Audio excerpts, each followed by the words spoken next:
think we're going live. Hello, everybody. Welcome. It's 7 a.m. It's Saturday, and it is the final day of testing. Welcome, everybody. Good morning. Katie will be joining us in a moment, but I thought, hey, for the final day, I have to be on time, and I was. So I need to. Is there any messages that I asked for yesterday that people remember for this 7 a.m? Yeah, Brigite. That's the first message I've seen. Hashtag alarm gang. Absolutely love that. Klaus as well. And we've already got a car out on track straight as the green light at the end of the pit lane. We've got an Alpine heading out there. And, of course, the Ferrari. Lovely stuff. Good morning, everybody. Welcome along. Hope you are all doing well for this final day of testing before we get underway next weekend. When my alarm went off this morning, my body was like, no, it's a Saturday, Matt. What are you doing? But it's Formula One, so we do it. We let it off. So I guess one of the big news before you get excited as a Daniel Ricciardo fan is that if you haven't seen, he's got COVID. So Lando Norris is in the car for a third successive day, and that means Daniel Ricciardo won't get any testing done before free practice next Friday. Katie's just joining. She's just getting ready. She'll be here in 2 moments' time. Katie will be joining me between 7 and 9 this morning, and then we'll have a special guest by the name of Jan Mardenborough coming on. So look forward to that from 9. He's a racing driver, can give different insights to myself and Katie. And then we'll be back this afternoon as well. So in case you were wondering, we are doing the entire afternoon session as well. So full 8 hours of talking, RIP my voice, and we will cover absolutely everything that is going down at F1 testing. So, yeah, Danny, get well soon. Absolutely, Murphy. Where's Jimmy? What do you mean, where's Jimmy? Broadbent, I assume you mean, why would he be here? Out on track already.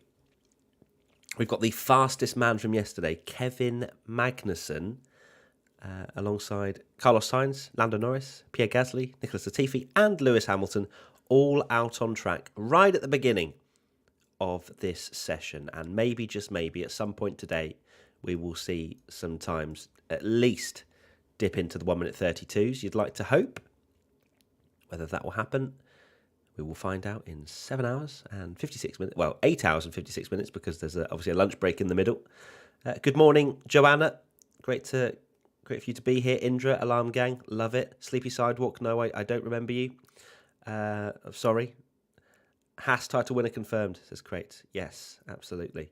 I love how Mags is back. It is it's mad how good of a reception Kevin Magnussen has got for coming back to the sport.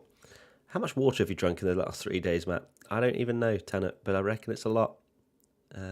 We've got our first anyone streaming it live comment. Where's the footage? So I look forward to at least 1,000 more of those over the course of today. Little did Matt know that the true Ferrari hype train was in the Haas. It's a very good point. Haas, of course, running Ferrari engines, and but Carlos Sainz has displaced Kevin Magnussen at the top of the timesheet. It's 1 minute 37.2, I believe that was. Nothing, obviously, to write home about. We're still 3 seconds off what we saw yesterday. A 33.2 from Kevin Magnussen in the Haas yesterday. Lando Norris has gone purple in the first sector. I know he had the sort of rule of purple sector means commentary yesterday, but I feel like 5 minutes into the session it would get a little bit boring, and I don't think there's enough energy in the tank right now. I need to let this coffee sink in before we go commentary for purple sectors. Lando Norris is 2/10 up on Carlos Sainz on the C3 tyre on the mediums, but as I say, these times are not exciting at the moment. Is Danny Rick on track? No, he is not. He has COVID, unfortunately. So it's Lando Norris for the entirety of today as well. He's about to cross the line to set a 1 minute 36.8 on the medium tyres. Goes fastest, 4 times on the board at the moment. Timer, yeah, I knew there was something missing. Thank you. Oh, don't you dare start buffering. 1 moment, I will sort that out for you right about now. Timer, boom, 3 hours, 54 minutes, 30 seconds. Right, I can start that in 2 seconds. 1 second, go. Gonna maximize that, boom. Exciting. There we go. Got the timer. I'll be able to get the live timings as and when the race have them popped up. So if you're wondering who is in the car, I can let you know, actually. So for Mercedes, we've got Hamilton this morning, George Russell for the afternoon. Red Bull, Perez this morning, Verstappen in the afternoon. Ferrari, Sainz in this morning, Leclerc in the afternoon. Lando Norris is the only driver in for the whole day because, of course, even if you do have a solo driver for the first day and a solo driver for the second day, you'd want to split the final day to ensure that there is equal running between the two. But, of course, Daniel Ricciardo not running, so Lando in the car for the full day again today. And, yeah, Alonso in this morning, Ocon in the afternoon. Gasly in this morning, Tsunoda in the afternoon. Stroll in this morning, Vettel in the afternoon. Latifi in this morning, Albon in the afternoon. Zhou in this morning, Bottas in the afternoon, Magnussen in this morning, Schumacher in the afternoon. So there you go. I will now put up the timings. Boom. Here we go. So let's get that in the correct position. That is quite small, isn't it? There we go. So that's the day 3 times so far. Lewis Hamilton, 36.217. Currently is fastest. That will update as the day goes on. Welcome. Yep, the timer stopped. Relax. I'm just sorting something else out. Do you mind? I love how quick you guys are to complain. Hello, Katie. Welcome. Wow, your voice sounds gravelly. Have you?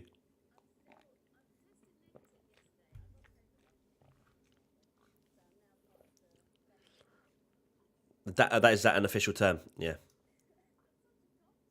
Oh, jeez. Yeah, it's like a lingering thing.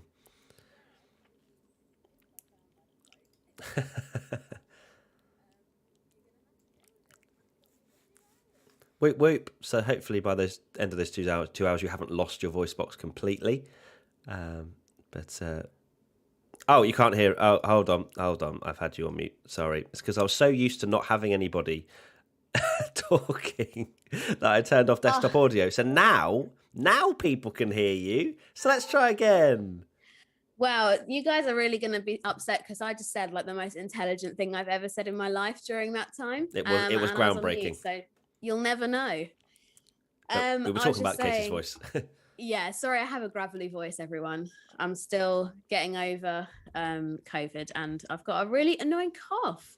So that's caused me to sound like Dave Grohl from like the Foo Fighters or something.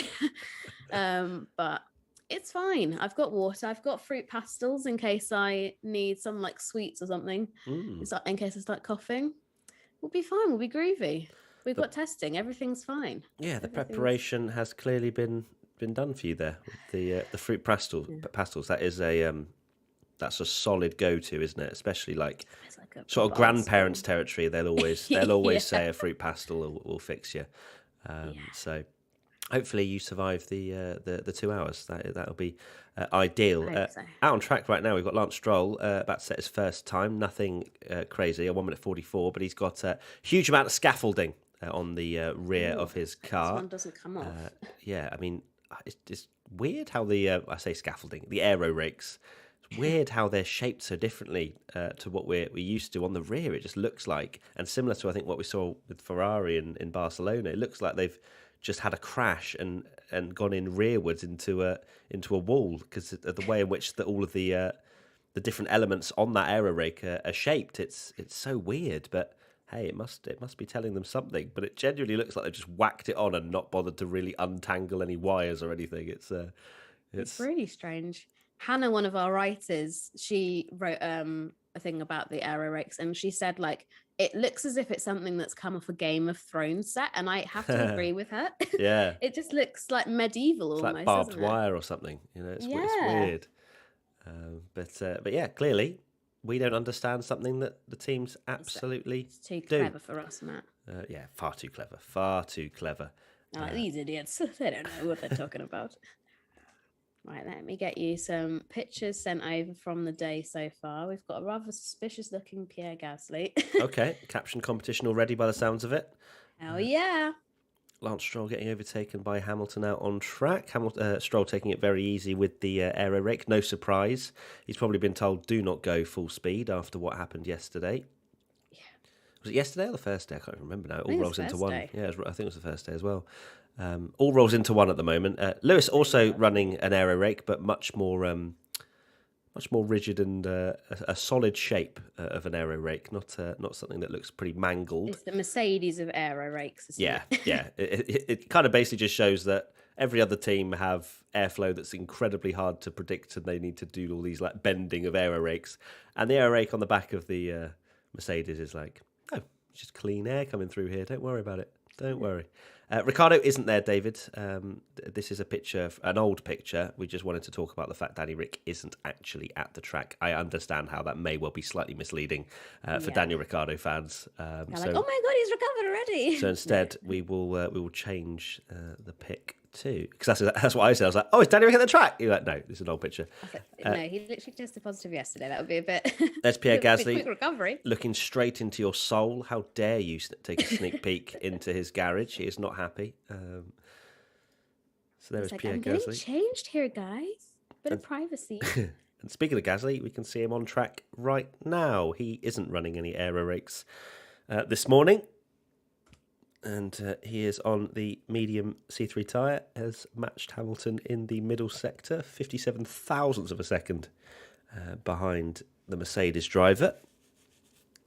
But Kevin Magnussen was the pace setter yesterday, which is something we did not expect to say. Not going to lie to you, that Haas looked like a handful, and as soon as they turned off the cameras, they were like, unleash the real Haas. Gasly goes fastest by a tenth of a second, does a 36.113. So that is pretty cool from Gasly. I think it was his helmet cam when they were looking back at him going down the straight that we saw from this test. I think it was either yesterday or day one, where it was proper sort of heavy rock metal bouncing his head up and down. So I wonder how drivers' necks are, especially with the teams that are suffering with porpoising the most, how their necks and headaches are, because I can't imagine it's particularly comfortable for these drivers to do 120 laps in the day like Tsunoda did yesterday when they're suffering with a problem like that. It's mad, isn't it? Like seeing the onboards and how much they're bobbling around. It just seems ridiculous that with such a huge aerodynamic effect like that, like porpoising, that nobody seemed to really predict it was going to happen. But no, yeah, all the teams are, the cleverest in the world. These are absolutely the best of the best in terms of creating this machinery, in their respective teams. But, not a lot of them foresaw this effect, a problem caused by ground effect, this porpoising, the bouncing around. So, doesn't matter how much data you have on the computer, until you actually roll the car out in real life, you don't fully know. You don't fully know how it's gonna react to Mother Nature. Andre says, "Alarm gang." Yes, love to see that. Love to see the alarm gang coming through. I don't know if you heard this, Katie, but I just basically told everybody to who had set their alarm for this morning to watch the stream to say "alarm gang" in the chat. Amazing. Hi, alarm gang. Yeah, that's because I wanted to know. I wanted to know how many people were in the alarm gang. Not as many people as maybe as I'd hoped, because fair enough, it's 7 a.m. on a Saturday. But Yeah. well, When my alarm went off this morning, I was like, oh, God. Yeah, when my alarm went off, I haven't actually been to sleep. But hey ho, it's testing life. It's we get to see Formula One cars for 8 hours a day, so we do. I'm very happy about that. But I can think of worse things to wake up for. Hey, this is true. And we've got to get used to waking up now for earlier races because the calendar is coming back to some sort of normality now. And obviously, we've been very fortunate here in Europe that there've been so many European central races because long haul flights have been cancelled. Long haul races have been cancelled because of COVID. So we're going to have to be getting up for some like the Australian Grand Prix. That's going to be very early. That's normally like a 6, 7 a.m. Yeah, job. people watching in Australia are like, oh, poor Diddums. Yeah. You have Oh, to get up please, for one please. You've got to Australian get up Grand for Prix. one race at Yeah, 6 we have to get up for a.m. I hope. 23 races where none of them are, well, apart from Australian Grand Prix, none of them are at all sort of comfortable times for them. As I've said previously, if I was Australian, I absolutely would not be an F1 fan because I love my sleep. And it's a good job I am not from Australia. Not just because of that, but also because of spiders. Absolutely not. I see them on TikTok every now and again, and it scares the life out of me. I'm just like, oh, Australia would be nice to visit. And then you just see a TikTok of someone just walking under a tree with the biggest spiders just hanging out, like just look like they're floating, just above a sidewalk. It's just like, no. I'm very glad I don't get those kind of videos on my view page. Otherwise, I'd be terrified of going on Yeah, TikTok every time. that's true. That's true. Yeah, I'm just there like, oh, I hate this, but I love this. Anyway, back to testing. We've got Norris, Magnussen, Zhou, and Latifi out on track at the moment. Katie, you of course, left me on my own yesterday. So I think people need to. Firstly, I'm going to make you feel guilty at all times, but also I think you need to basically give your thoughts of what you made of yesterday's testing. We will be doing a podcast recording later today, which will go out tomorrow, which is basically summarising everything that has gone on in testing, talking about, discussing different points, etc., asking some questions as well to you guys. So look forward to that tweet going out where if you have any questions from testing, we'll try and cover them. But Katie, give us your thoughts on what happened yesterday from your view. Well, it was a bit blimmin' chaotic, wasn't it? Whether that was red flags for Latifi's car being on fire. Clever. I like the way she's done this. The second I've told her to start speaking, her internet's cut out. So that is, look at that. Because like you just cut out. And it's just, like, I was like, yeah, take over. And you said like one sentence, and then went, Honestly, I'm gonna have a fight with my internet provider for sure. Yeah, I would. Try again. I was saying you said it was a bit chaotic, and that was about it. Yeah, so chaotic. My internet freaked out. With Latifi's car catching fire, and Sky originally reported that it was a brake disc that exploded at the rear there, which is obviously a pretty scary thing to watch. And amazing job by that marshal, but still terrifying nonetheless. Amazing job, but also not wearing any safety gear that would have protected his face, which was like, yeah, that's true actually. Yeah, don't know why that was, but. Yeah, I don't think it was a brake disc because Sky then changed their minds when they were reporting it yesterday. And brake discs are meant to withstand like obscene. I was going to say that a fire doesn't. Crazy that it would blow up, but I don't know what it was. It just looked like it was, the fire caused the tire to burst, and from a very basic standpoint. But what do I know? Because they were like, carbon fiber shards are everywhere, and I was like, oh, it looked more like you said, like more like a rubber. But I mean, hopefully Williams give us some sort of diagnosis on that. So that was crazy. And amazing, like commentator's curse, just as Alex Albon goes up to sort of help with some that was great, wasn't it? And he's like, I don't think that's meant to happen. And then we had Seb stopping on the outer circuit, which caused another red flag. Obviously, we had the issues with Lando and his coming out of the pit lane just to stop and then trying to push it back because for some reason the McLaren mechanics weren't allowed to go and get the car. It was just madness yesterday. But the thing that really tickled me was this standing start practice that they had at the end of the morning session. And just what a total mess up that ended up being with like first of all, throwing a red flag, and everybody was like, what's wrong? What's happened? Who stopped on track? And the answer was nobody. It was a practice. It's a bit like when you have fire alarm drills at school. Like they never tell you when exactly it's going to happen because otherwise you'll be all prepared. Like they just throw a random fire alarm out. So everybody had to come back. And then we were told standing start practice. So everyone make your way there. And 3 of the drivers did. We had Sebastian Vettel on pole, which is a sentence I never thought I'd be saying this early on in the season, at least. We had Valtteri Bottas next to him on the front row. And then Charles Leclerc, he's had a nightmare. He was in third, he was last. And then Verstappen and Russell were like, okay, well, we also want to get in on the action and do a standing start practice. But they were too slow. And by the time they got ready to go out the pit lane, they were shown like, no, you can't come out here. Sort of sign, red flag or red light or whatever. So then they were sat waiting in the pit lane, and then they aborted the standing start, gave an extra formation lap, and then Valtteri Bottas goes and breaks down on the formation lap. So we never got a standing start. And it was like, oh my God, everything that could have gone wrong went wrong. And then we did at the end of yesterday as well, the same sort of red flag simulation. And even that was a mess. We never got a standing start. A rolling start, sorry, in the afternoon. That was a mess. So absolutely. It was just drama. Drama I was just everywhere. sat there on my laptop like, what's going on? Speaking of drama, Lando Norris has just gone fastest by 0.6 of a second, 35.504 for Lando Norris. Fastest time so far, ahead of Gasly and then Hamilton and then Sainz. Latifi, good to see him back out after that fire that we saw at the rear, as we mentioned a moment ago. Magnussen, Zhou and Alonso are all out on track at the moment. Stroll was not set a lap time, and we are yet to see a time from the Red Bull as well. So good stuff. Seeing Fernando Alonso in that pink Alpine livery, bouncing all the way down to turn number 1.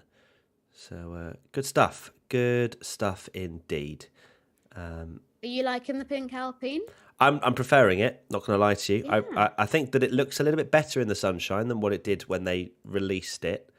It's just a bit more vibrant than perhaps when they actually showed it at, it was outside that. It was in France, wasn't it, or somewhere that they just had like the middle car. Of Paris, yeah, like a really had it outside. Prestigious art museum or something. Yeah, I don't think the it was lighting the Louvre. it just looked a bit. It looked very like F2 car sort of vibes, but no, it's all right. I still think the Racing Point is goated, to be honest with you. Using some seriously great phrases, but I do think that the Alpine is definitely an improvement in the pink. But we're only going to see it for 2 races, so for 21 races, we're going to have a very weird combination of pink and blue, which still hasn't rubbed off well on me, to be honest. But we move. We are very much over the livery chat, I'd imagine, because we've actually got cars out on track. Which we can analyse. Apparently, there's rumours that the Red Bull is going to look very different. Yeah, I've today. heard this. So let's keep an eye out for that, because that could be interesting to look at. Maybe they've gone for a zero pod philosophy as well. We will have to wait and see. But of course, final day of testing. This is the last 7 hours, 36 minutes, and 54 seconds of running before that's it. The next time they'll be out on track is free practice 1, and that's when they really have to dial in their setup for this particular track. So every turn, every lap is crucial for these teams to nail down these completely different beasts that we're seeing here in 2022. Yeah, I've just realised I've had the wrong camera on all day. Oh, there you go. That might be a bit better quality. Oh, hopefully. I don't know if it's shuffled me and moved me on the screen. Oh, there you go. I'll move you a little bit. Beautiful. Straight in the middle. Lovely stuff. Right. I'll change the image. Potato now. The better quality webcam comes from Elgato. So it does. There you go. Thank you, Elgato. Thank you, Elgato. Right. We can see Hamilton out on track at the moment, riding on board with him. And then we've also got Sam Collins and Naomi Schiff in the pit lane talking about Red Bull.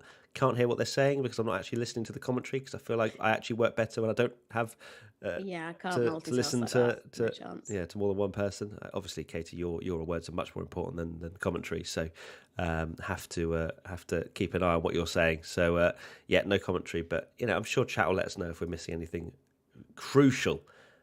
But welcome everybody. I appreciate over 2,000 of you watching at this time in the morning, or perhaps it is the afternoon where you are. But of course, a lot of our European friends are probably still in bed, which is fair play.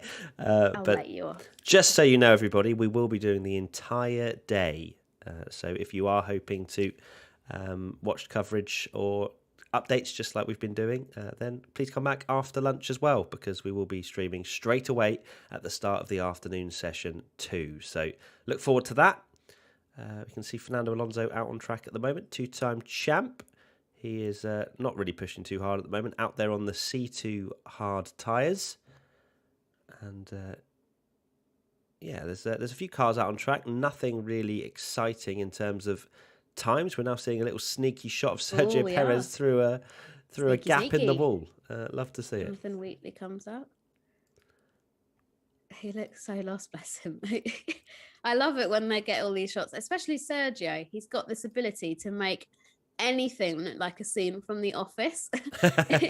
He just looks so lost all the time. Bless him. Speaking of The Office, the best ever bit of camera work has to go to Imola.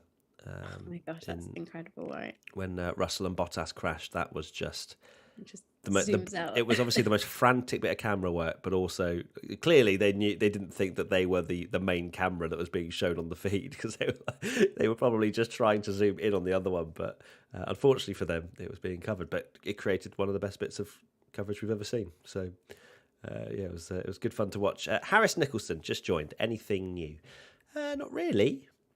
Daniel Ricciardo's not running. I've been sending you some images, Matt. I don't know if you've been putting them on. I've popped one up. There's a picture of Lewis Hamilton, which I will stick on. Let me do that. I've got Lance Stroll actually on the screen at the moment. Let me change that to Lewis Hamilton. So I watched episode 10 of Drive to Survive yesterday. Me too. Did you?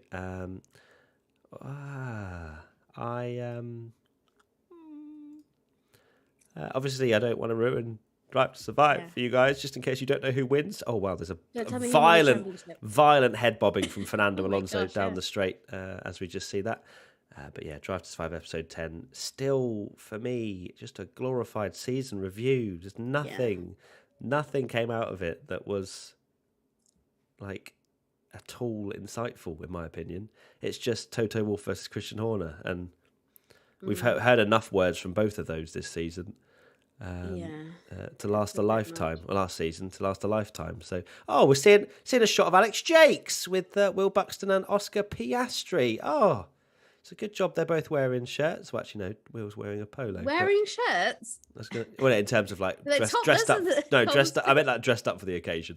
Oh, okay. But interesting. We don't tend to see inside of the commentary box. Now Alex Jakes feels slightly awkward that he is being on camera. Alex is a brilliant commentator. I rate him as the best in the business, not just purely because I'm biased and I genuinely call him a friend, but because I've worked with him on F1 Esports, also worked with him on F1 TV. Briefly, well, I say briefly, we did about 3 or 4 weekends together, and that was an absolute pleasure, a privilege to see him at work. But obviously he's now at Channel 4, which is an amazing step up for him, and I fully expect him to get some ridiculous Sky Sports deal eventually. When Crofty hangs up his headset, I think Alex Jakes has to be the next in line, in my opinion. There's no one that comes close in terms of hyping up the sheer passion. It's like Murray Walker, but without the mistakes, kind of thing. Like he's got that absolute love for Formula One that oozes down the microphone, and he is funny as well. So there you go. There's my bias. If anyone wants hashtag British bias, it's hashtag Jakesy bias for me, really. But yeah, he's good stuff. Do people in the chat rate Alex Jakes? I will only accept yes. If you say no, you're getting kicked out. Yeah, you will be banned from the channel. Matt will ban you. What is Piastri doing there, says Tim? Well, he is the Alpine reserve driver. So he is, of course, on standby in case anything happens. And he's also there to learn with the team to, just get a feel of how, the team works from day to day. It's also, it's incredibly important for a reserve driver, someone who's potentially going to be, promoted to an Alpine seat in the future to, it's not just about driving the car. It's about everything, data analysis, looking at how the car's developing, how would they work in team meetings, etc. There's so much to learn for a young rookie. So it's good for Piastri to be there. He's going to be a busy boy. All the media Oh no, Katie's gone again. What did you say? Have I? Yeah, you say media. You went media. Duties? What's going Did you on say with my duties? internet today? Honest to good God. I said he's got loads of media duties Yeah, it that was he'll be duties. doing as It's well. like guess the word. It's like media duty. What was that? Media- What does Katie? I think it was duties, and I smashed it. So whenever Katie freezes, we have to guess the word that she's about to say afterwards, because Yeah, that's I'm a just fun keeping game. everyone on their toes. All good. So half an hour has gone in day 3 of the morning test. And Lando Norris is the fastest driver out there at the moment, ahead of Carlos Sainz, Pierre Gasly, Lewis Hamilton, Nicholas Latifi, Guan Yu Zhou, Kevin Magnussen, Fernando Alonso, Lance Stroll, and we have not seen the Red Bull yet. And there are rumours, as I said, that the Red Bull's going to look a little bit different coming out of the pits this morning. Now riding on board with Lewis Hamilton. But he's quite a good driver. Yeah, really? Oh, okay. Yeah. I've never heard of that. Wow, British bias. Really oozing out of you this morning, huh, Katie? I did enjoy, and I won't say too much about Drive to Survive, but I did enjoy seeing quite sweary Lewis, because he's Yes. normally obviously very clean cut when he talks to the media, but he's I there think he like, just didn't care by the end of it, wasn't he? He was just Yeah. like effing and blinding, and it's refreshing to see. It's that side of Lewis that is, you yeah. don't ever see in the media anymore. That sort of fire, which is clearly still in his belly. But yeah, that whole episode was. I mean, it's so weird, because on one hand, I'm like, if it without the controversy, if you kind of you almost pretend like, oh, did they actually race for the World Championship in the last lap? Like, you always try and pretend, because in that moment, obviously everyone brain scrambled as to what's gone on. But in that one moment, unless you're obviously a massive Team LH diehard supporter, that you can't really beat that lap in terms of just absolute like ridiculousness. I remember just being like, what is going on? That can't be fair. But also, we've got one lap to decide the World Championship. Like, Yeah. obviously it's tainted Formula One's image, and I don't think it will. That season will never fully recover from it. Like, no matter what they say, no matter what they do, it's it is tainted. But it is interesting how they kind of shape the narrative, and obviously Red Bull felt really hard done by over the course of the last season, which I don't know. I don't know how hard done by they really were for some of the penalties that were given out and whatnot. You see them kind of expressing about like BS penalties, like for example in Qatar, like where Verstappen obviously drove past Pierre Gasly, who'd had that puncture. The double waved yellows were definitely being waved on the left, but because of the system kind of playing up, they're like, nah, it's the FIA's fault. It's not our fault. It's not our fault. It's not our fault. But in the rule book, obviously there are still flags being waved, and therefore it deserves a penalty. But then you kind of see this whole like, oh, it's the FIA's screw up. It's not us. It's not us sort of thing. I mean, what if there was like a complete outage of all of the panels at the side?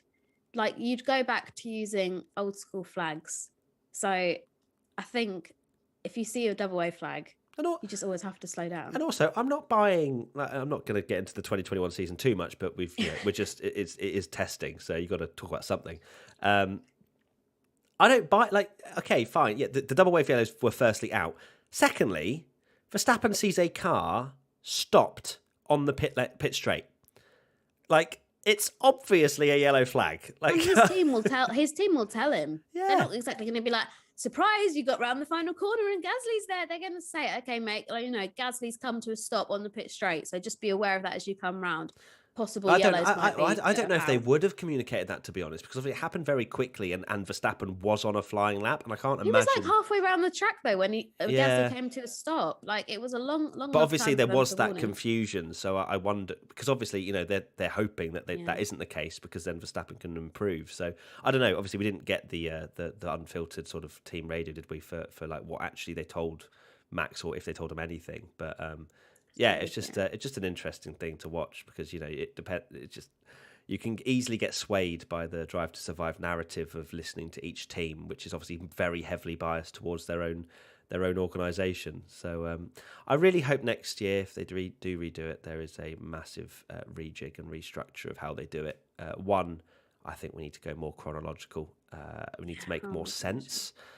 We can't dip in and out of the same weekend. Bahrain, and Monaco, stuff like Bahrain, that. Monaco. Yeah, Bahrain, Hungary, and then Spain. like Monaco. It's like, what? Monaco race. Then we'll go back to Monaco qualifying, and like things like that, where I understand they're trying to shape the narrative, but It's It just just don't make sense. it doesn't make sense. And it's a shame because people have a lot of people I've seen have been talking about what I'd said on the lead up to the run, to the review and on the lead up to the launch. Sorry, and I don't say these things lightly because I am a massive sort of fan of what DTS has done for the sport, but.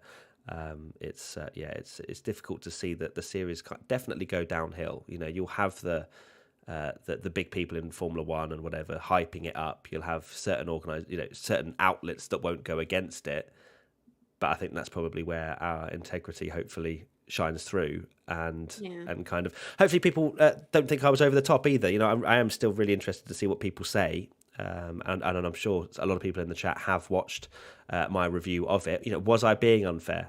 Let us know in the comment section in this live chat. I would be quite interested to know if I am a grumpy old git. I might be desensitized after 5 years at WTF1. I don't know what fans want, but I feel like I do.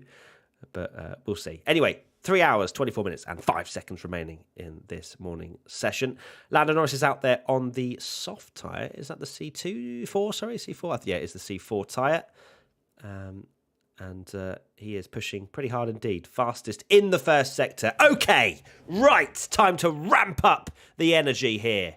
As Lando Norris has gone fastest in the first sector. As I say, on the red-walled soft tyre, down the hill, difficult braking zone into turn number 10. He beautifully spots the apex. You can sense with the way the steering wheel and the front end goes in, the rear does get a little bit light as he comes out of turn number 10, but beautifully manages it, does Lando Norris. British bias oozing through as we come through to turn number 11. Kisses the exit curb beautifully through there, keeps the momentum up the hill, flat out through this right-hander. Through the middle sector we go. He is 0.6 of a second up on his lap time, but he's missed the apex at the penultimate corner, and that's going to cost him a little bit of time, a little bit of speed down this penultimate straight. This is where the cars have really been affected by porpoising, it has to be said, even more so than the back straight itself. Into the final corner we come for Lando Norris. It's pretty good. They just understeer these new cars, and in fact, Lando goes wide as he can't quite hook the car up on the exit curb. That's going to lose him a little bit of time. In fact, a lot of time, and he does not improve. He loses over 0.6 of a second in that final sector. There is some commentary. Now back to sleep.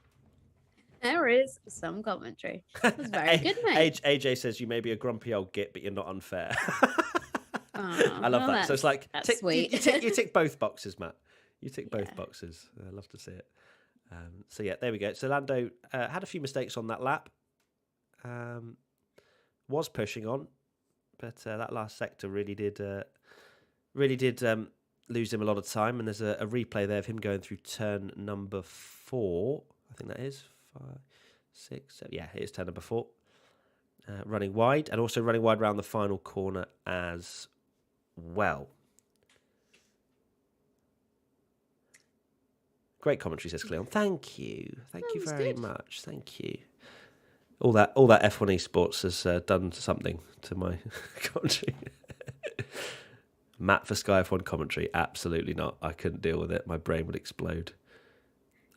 Formula One. The 2022 front wing is designed to manage the wake around the front wheels, sending air down the side of the cars as efficiently as possible. There you go. There's some Formula One basic knowledge for you that's just come up on screen if you haven't got got testing up. They are growing on me, the front wings. At first I was like, I don't know, they look a bit too simplified to what we're used to. I mean, the whole car really, they've been designed to be a bit more, streamlined and simple and stuff, but I'm getting used to them now. And they have actually all been very different in terms of what teams have delivered, because I thought, you only allow 4 components to it and all this kind of stuff, and I was like, they're just going to all end up being duplicates of one another. But to be fair, whether that's like how the nose attaches to the oh my gosh, Matt, it's too early. I can't think of words. What are you trying to say? Like how the nose attaches itself to the wing. Like some of the noses are quite like stubby. Others are, extend out past the front wing. Hold on. There's aerodynamics with Katie Fairman at 7:39 in the morning. Oh my god! But I know what you're saying. I know what you're saying about the front wings. Yeah, and I've also run out of tea, which is Oh a huge no! dilemma. Have you got coffee? Have you got anything to? I've got nothing, Matt. Oh jeez! I've got All right. nothing We might. left. Is there a Costa anywhere nearby? I mean, I'm I happy need to if get you need to go emergency get an stuff. emergency coffee. But yeah. About the That's front all wings, right. actually, it is a good point because I think they were analysing it yesterday as well. The different philosophies and designs around the front wing are so different. Some of them are just completely shaped differently to what other teams have gone for. And we were just having a look at that on the testing coverage just then. So there is quite a few interesting different designs as Sainz runs wide out of turn number 2 there.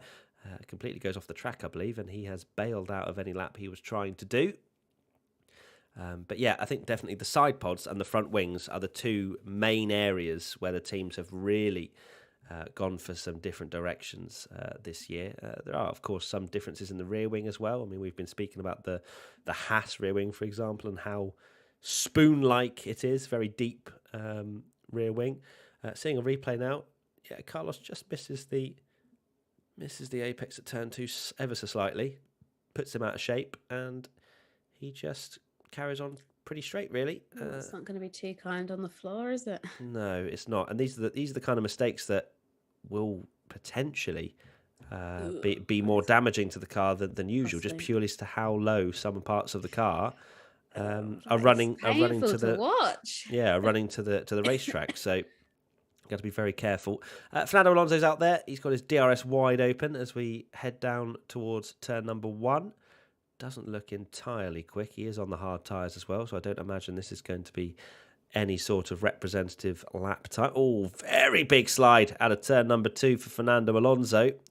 And opens the DRS once again, though. He still wants to try and push on these C2 tyres.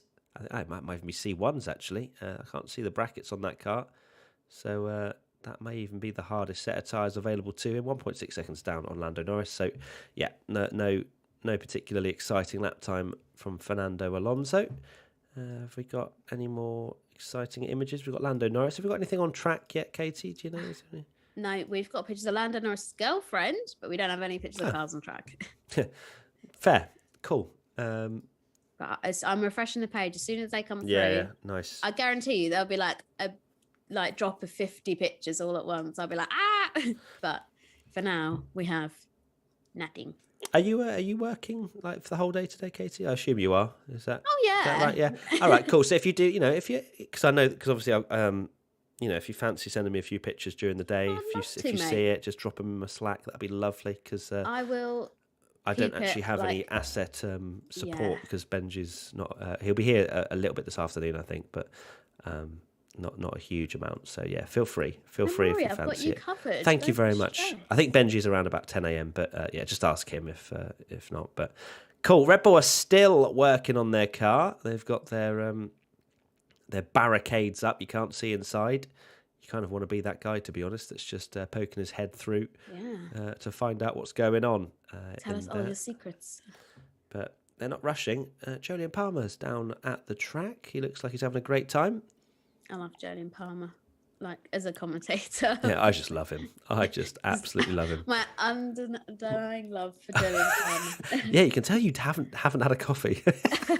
My undying. Anyway, something. Yeah, so we need an emergency care package to arrive straight at Katie's house. In fact, Sainz, not speaking of anything to do with coffee or anything like that, but Sainz is on a quick one. So he's had his coffee this morning as he's come around the final corner. He may well displace Lando Norris at the top of the timesheets. He does indeed. The 35.222 from the Ferrari driver. All over that. Yeah, big moment. That's going to be the big story of the season for Ferrari season 5. versus McLaren in day 3 of testing at the final day. That's the big moment. Will be there and be like, this is a game changer. This is huge. Hamilton down in 4th. Red Bull haven't even left the garage. What will they do? Championship over. Drama alert. So yeah, Carlos fastest at the moment. The Ferrari hype train is gone. There's no more tickets. If you aren't on board, you don't deserve to be on board now. So I'm sorry. Not that time is anything to write home about. It's still 2 seconds off what Kevin Magnussen achieved yesterday. But what the hell? No. But still. When I got that notification from one of the race guys at the track, they were like, so Magnussen's just gone fastest because obviously they've been given additional testing time. Yes. Because they got all their cargo stuck and were late to the circuit on Thursday. And yeah, he's like, Magnussen's gone fastest. I was like, right, okay, well, that's something. First day back in an F1 car in 2 years, I guess, or a year and a half, or whatever it will be. And he just banged it in. Yeah, love to see it. Absolutely. And in a Haas as well. It's not like he was in a midfield car. It's very strange, but I think maybe they've just gone, let's go ham and make some headlines. And yeah, but still very impressive. Is indeed. It's good to see Kevin back in the car. It's exciting. I've got like 2% hope now for Haas this season. As to, I had 0 coming into this season. We all predicted them 10th. I almost want to maybe promote them to 9th as a potential Constructors' we need Championship. to change our We need to change it at all times. Just keep changing it. Round 1, I want to change it. Round 2, I want to change it. Right, let me move that. This is actually hilarious. I'm sending you a picture now. We've got the first picture of a car on track. And What is it? This is the image that we've got. So funny. We're like, hi XBB. I mean, XBB are wonderful. I think they've done such a great job at uploading images over testing. But I was like, I need a nice, good quality image of a car on track, please. And then they've uploaded these. Right, let's see. Come on. What have we got? What have we got as an image? We've got Joe Alonso and Stroll out on track at the moment. Oh, wow. Right, chat, you need to get ready for this. This might well be the most high quality and intricate detailing photo you've ever seen. You can see a huge aero upgrade to McLaren. McLaren has brought some serious upgrades here. What can we make of this, chat? What have you seen? I want to see sort of your one big takeaway from the new McLaren upgrades they've brought to day number 3, because that is controversial. For me, you can quite clearly see the side pods have been elongated. They've gone for a much longer car, which is quite interesting to see. So there you go. Whatever it's done, it's working. It looks fast. Yeah, it is. It's currently second fastest as well. So well done to McLaren so far. Yeah, people are like, whoa, hold on. Damn. What is this? It's orange. Yes, Dylan. Oh, that's true, yeah. Thick side pods with 2 C's, says Mike W. Car goes brrr. A speedy one, says Nathan. Whoosh, says Indra. Side pods look sleek. Yeah, they do, Chase. I'm not going to lie to you. Bigger side pods. Yeah, I agree, Mark. Absolutely revolutionary, says Finn. Harrison just says lol, lol, lol, lol. Lol, lol, lol, lol, lol, lol, lol, lol. Yeah, it's thank you, everybody. I'm enjoying the aerodynamic analysis of this particular car. It's Sam Collins, groundbreaking. who? yeah. Who needs Sam Collins when you've just got? We've got WTF1 chat. Yeah, Matt and Katie looking at a blurred image of a Formula One car going across the line. It is cool, but 5 meter long Formula One cars are the new thing apparently. So abstract, and it's the kind of thing I can imagine a F1 team boss has got in their office, like behind their desk, like this cool fancy abstract picture of a car. But for me, it's giving nothing. Actually, a completely separate topic. Have we done a little post on the fact we're live? Could you do one on Twitter? I can do one right now. Thank you. Yeah, that'd be great. Yeah, because I was busy setting up and rolling out of bed. The Red Bull. We've seen the Red Bull. It's coming out. Oh, Red Bull. Does it look different? Ooh, it's still the same livery. It's the same livery. The side pods didn't look particularly. The side pods look different. Similar. They didn't look extravagantly different. Let's still got, like, the more keep an eye. Square design. Guan Yu Zhou, we're riding on board with. I'm waiting to see some closer up images and shots of the Red Bull. Sam Collins is snooping around in the Mercedes garage. They're working on something on the front right brake by the looks of things. Ooh. Listen up. Oh, hello. Listen Calm up. down, son. I shall listen up. What's up? Listen up. Everyone's like, oh, what was that? Apologies that I had my laptop on mute. Clearly I didn't. 1,000,000 miles an hour, says Devon. It absolutely is. It really is. Guan Yu Zhou's just gone fastest. What the? Hold. Where did that come from, Guan Yu Zhou? Well Alfa done. Romeo at the top, 35.136 for Guan Yu Zhou. Huge. So what you're telling me here right now, we end the day here. Haas Yeah, fastest stop the day count. 2, Alfa Romeo fastest day 3. It's an Alfa Romeo Haas fight for the championship. I Gasly's mean, gone fastest Valtteri in the first Bottas sector. did put it on the front row in the fake quali yesterday, so maybe it was a sign. Potentially, yeah. So Gasly has actually gone fastest in the first sector. Gasly, stop it. Stop raining on my Guan Yu Zhou parade, please. Yeah. I'm not happy. Let's see what he can do. Whilst you're doing that, Katie, is there any way of... is there curtains behind you? It looks like the sun is literally... literally 2 meters out your window. Yeah, if possible. It's like the heaven is outside. Thank you very much. Gasly pushing on, not fastest in the middle sector, but I think he was still up. I actually missed that slightly. That might be okay. But a little bit better lighting there. Thank you, Katie. Appreciate that. Although you can't actually cover the top bits, can you? So, No, there's no blind. God, I need to I get could relocate. No, it's okay. It's fine. Gasly over the line goes fastest by just over a quarter of a second. 34.865 for Pierre Gasly on the C4 tyre, I believe. We'll see as he goes slowly round. Is that C5? That might be... I couldn't really tell. I think that is the C4, but seeing an image of Dr. Helmut Marko, who is like 80 years old, isn't he? Oh no, Katie's gone. Sorry, I was just needed to blow my nose and I didn't want to do it on stream. Helmut Marko, 78 years old is Helmut Marko, and just consistently going to races. It's a pretty big effort from him. Perez has now gone fastest in the first sector. We're seeing some serious purple sectors, and when we see a purple sector, we go straight in, especially when it's Sergio Perez in the Red Bull. So we've just seen the Red Bull come out the garage. There's potentially some new elements on this car, and he's already fastest in the first sector. Sergio Perez, how's it looking? Beautiful. Is it looking very different? I can't. I mean, the side pods definitely still exist. I'll be completely honest with you.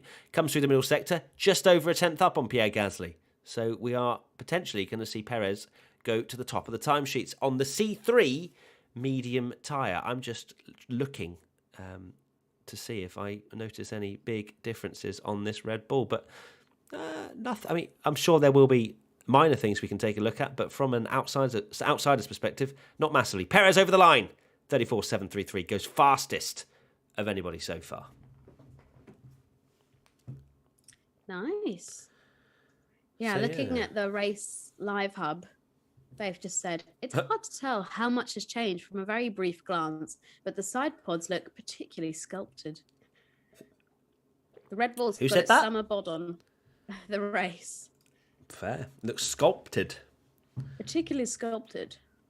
Interesting. Not. I don't know. I mean, yeah, it does look pretty sculpted. But then all of the cars look sculpted. Yeah, I was going to say that doesn't tell us much. No. Perez, we're seeing a replay of. I think he ran a little bit wide. Yeah, he did indeed around the penultimate corner. Oh, here they come. Here come the any place to see the footage. Can I get a link? Can you show the footage on screen? Come to my house and we'll watch it together. Don't do Come that, sit on my Kate. sofa. Don't do that, Katie, because there'll be people outside your house. Be careful. Sky Sports Don't do that, F1 please. or F1 TV is where you can find the footage of F1 testing. And if you don't have either of those, stick around. Stay with us, because we are giving you all the updates possible from F1 testing. Yeah, I think that side pod, if anything, from just... I haven't been analysing them. It seems like it protrudes out more than it at the bottom part of the side pod comes out even more than perhaps it was before, in my opinion. I feel like the bottom half of that side pod towards the front is reasonably wide, but that might well just be me being an aerodynamic novice. But let's see. Perez finished 138 laps over the first 2 days, but that was actually just yesterday. No, not yesterday, day one, because he did the solo day on the first day, Verstappen did a solo day on the second day, and now Perez is running this morning, Verstappen in the afternoon. So Perez had a very good run on the first day. Sam Collins is having a look at that Red Bull a bit closer up. Yeah, for me, yeah, it looks like they've extended the side pods on the bottom part to direct the airflow a little bit better. Maybe that's just my first thoughts. Who knows? Who knows? We'll get a picture. Is there a picture on XPB of it? Oh no, we've hold on. We've got a really high quality Ferrari shot. We can take a look at here. Here we go. Oh dearie me. So that's the Ferrari. Okay, someone said it's all over Twitter, guys. With a search button, you'll see one. Yeah. So we can't actually share any images that we don't have the image rights to. So unfortunately, until we get that from XPB, which hopefully will be soon, we can't show that on stream. Just so you know. Matty, darling, can you please update the times? Is the times not updating? I'm sorry if they haven't. Hopefully they've updated now, and if they haven't, then it's because the Race Media Live Hub have not updated them yet. So they do have to manually update them. So they will try to keep them as fresh as possible for you. I think Katie may have muted herself and hasn't said anything since, or has been saying things. I haven't been saying anything. I haven't said I've anything. just been editing pictures of Kevin Magnussen. Oh, is it an actual image of him in the car, or is it an image? It's him getting in the car, not on track. Okay. Because that would be too handy. Yeah. Oh, the sarcasm. Love it. We love XPB. We do. They've been amazing. We're only for images. It's just I'm grumpy because I haven't had any caffeine. Yeah, we need an emergency caffeine drop for Katie. Yeah, where's your nearest coffee shop? About 10 minutes down the road. Wow, what 10-minute walk? Yeah. Oh, but it's fine. Well, this is the thing I have. I've got the tea and I have the water and I have the mugs. I just don't have any milk. Oh, just have a black tea. I could have a black tea. Yeah. There you go. Go and get that. I would feel very healthy if I had that. Yeah, I mean, to be fair, it's all in the mind. Like a little bit, like a splash of milk doesn't change it too much. It just looks very different. And you think, oh, well, it's changed a lot. I don't think it has. Gasly's 0.3 off, 35.041. He's just come over the line with. I don't think that actually improved on what he had previously done. He's done 18 laps today, most laps of anybody. 33 laps for Kevin Magnussen already in the first hour. He did get an extra hour this morning. In the first 2 hours. Yeah. Yeah. Because I was like that. I was like, bloody hell, he's been busy. He has been busy. I think he got an extra hour this morning because of this whole cargo drama. Which they weren't massively happy about, Mercedes at least. They weren't particularly happy that they were getting extra time just purely because of a cargo problem, but there was just an understanding that Haas couldn't really have done anything differently. So they knew the potential of Kevin Magnussen. They knew he was going to be setting all these banging lap times, and they wanted to put a stop to it. Yeah, fair play. The Ferrari is out there at the moment, even though it says on the screen that he's in the pits. He's definitely not. Because he is heading down towards turn 1 on the soft tyre. Maybe that's a new Red Bull. Perhaps.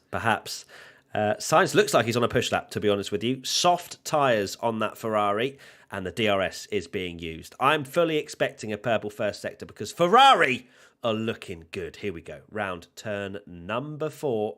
Oh, I have a picture of the Red Bull. Are we going to see a purple first sector from Sainz? It looks quick. It is a purple first sector for Carlos Sainz. Just under a tenth up on Sergio Perez's fastest lap time at the moment. Ferrari, goodness gracious me, they are exciting me to no end with their beautiful swimming pool / cheese grater design. That is my insight to their side pods / their side pods and the cooling located on their side pods. It's a cheese grater / some sort of swimming pool.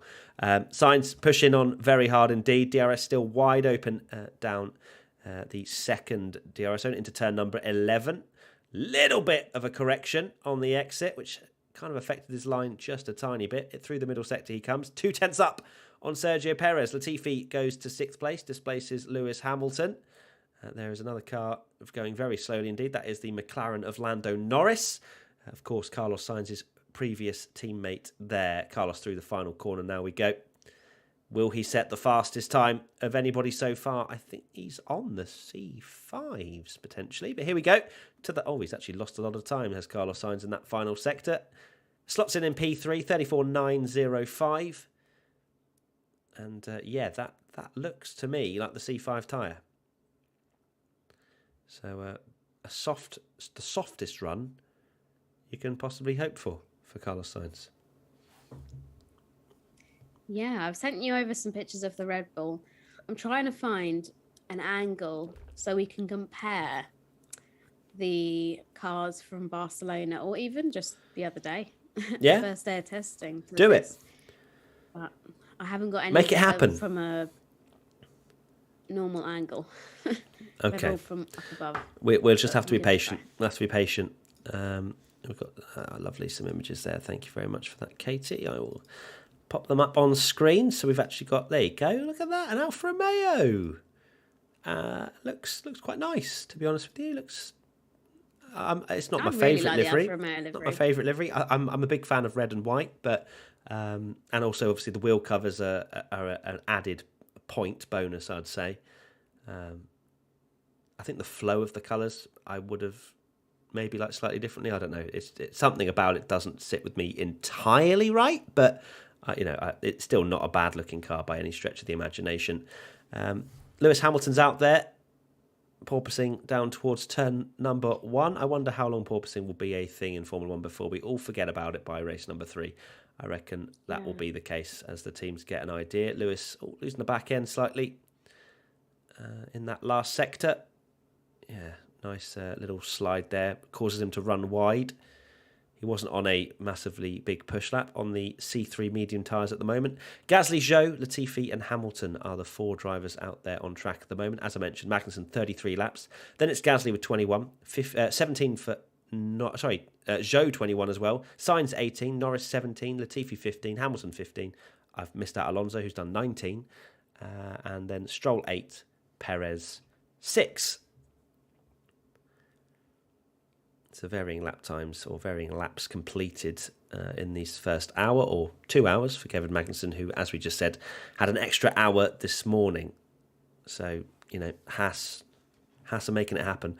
I'm going to sneeze. Bless you. Yeah, that would have been vigorous had I not muted. So I'm glad I didn't just, ruin everybody's hearing. Actually, I know what we need to pump up the vibes here. In this. Are you going to put on Lando? Let's go. Yeah. Not that you'll be able to hear it, but here we go. I officially dropped that on YouTube. Oh, I won't. No. That's to be fair, if we both go to Slack, we can click play at the same time, and then we can vibe. Okay, because you sent it to me on Slack, so we can play at the same time if you'd like. If not, that's also fine. That's cool. I'm going to concentrate getting this. Fine. Okay, I'll vibe on my own then. Right, let's all vibe together. Here we go.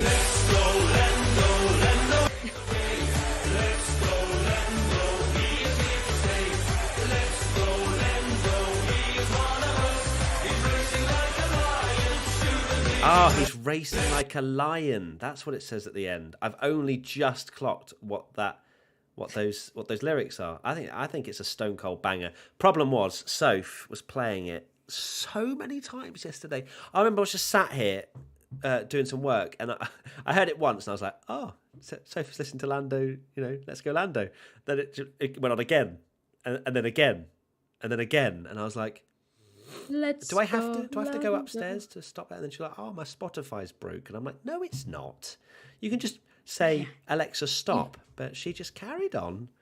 And you know what? I'm here for it because, I've had about 12 hours of rest from it. And now I want more of it. Oh, no, I was going to say Lando's the best. Lando is okay, isn't it?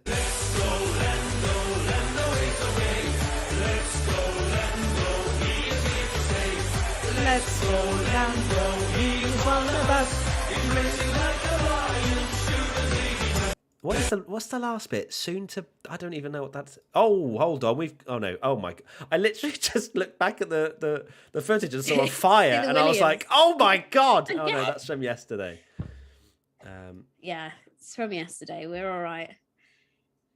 So, yeah, there you go.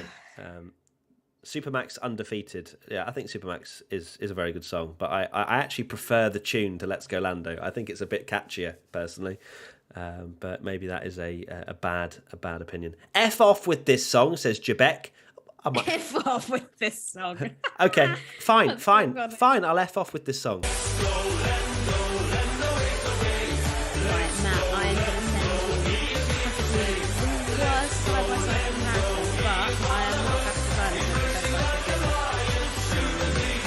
So sorry, Katie, you were apologies, talking, but I everyone. played the Lando song again just because that guy told me to f off with the song. So I played it again. What were you I'm saying, gonna Katie? cry. Sorry, I'm crying now. why are you crying? I said I've sent you a comparison of the Red Bulls, but I'm not a graphic designer, so it's not very good. But I've tried my best, and that's all Okay, that matters. let me see what. Here we go. Oh, look at that. Oh, I tried. you did try. The floor maybe is slightly different, and you can see on Checo that the side pod has got like a dip to it. Max's is flat, and Checo's got like a different design to it. MXCCAS. I don't know how to say that. Macca's says I'm deaf. It wasn't that loud, was it? It wasn't that loud. Chill out. It's all good. It's all bants. We're doing it to get everybody awake, you know? Yeah, exactly. Right, it's community service. Also, what? Yeah, no. The lighting on the front of that. I'm trying to tell if the front of that side pod, as I was saying, protrudes a bit more out, but I think it might be the same. It's just the way it's lit. The floor looks quite similar, but maybe slightly different. It's like spot the difference. It really is. I was just thinking, there's an extra one on the car because of Checo being 11 and Max being number 1. But yeah, that's gonna affect a lot aerodynamically. There's gonna be, to be fair, an extra one on the paint. That's gonna weigh a lot more. So Perez is gonna be a disadvantage. I think the front, looking at the front wing, looks relatively similar design. Maybe slightly more narrow on the bottom rather than the top, but that just could be the size of the image. Actually, there's definitely a change in the side pod. Actually, you can see, you can see the indentation there around the A and the Oracle, whereas the one on the top is completely flat and a consistent line. You can definitely see there is a change in the side pod there, which is interesting, and that carries over to obviously to the other side as well. You can see again like a much more differing design on the bottom, where it's kind of like two little mounds, whereas the one on the top you've just got one sort of straight line, or not straight line, slightly curved line. So interesting. Okay, so there is a little bit of difference. Thank you very much, Katie, for that. I'd say a solid 7.5 out of 10 Photoshop. Just call me Gary Anderson. It's fine. Yeah, just analysing everything. Oh no, Alex Albon's being interviewed, which means the Williams is probably going to conk out. It's going to blow up. The tyres are different colours. That's big analysis from you, Jans. Big analysis. That is going to affect a lot of things. Let me put that one now back up. Let's go, Lando. Oh, that's in my head, and I haven't even heard it. Right, there's an image of that Red Bull. Yeah, that does look a little bit more aggressive, doesn't it? Oopsie, I've just opened something random. Cool, that's good. The pink livery on the Alpine, I don't know what to think of it. Yeah, it will just grow on you, I'm sure. Hamilton and Alonso are the only two drivers out on track at the moment, and we've just passed, just over an hour. An hour and 8 minutes we are into this morning session.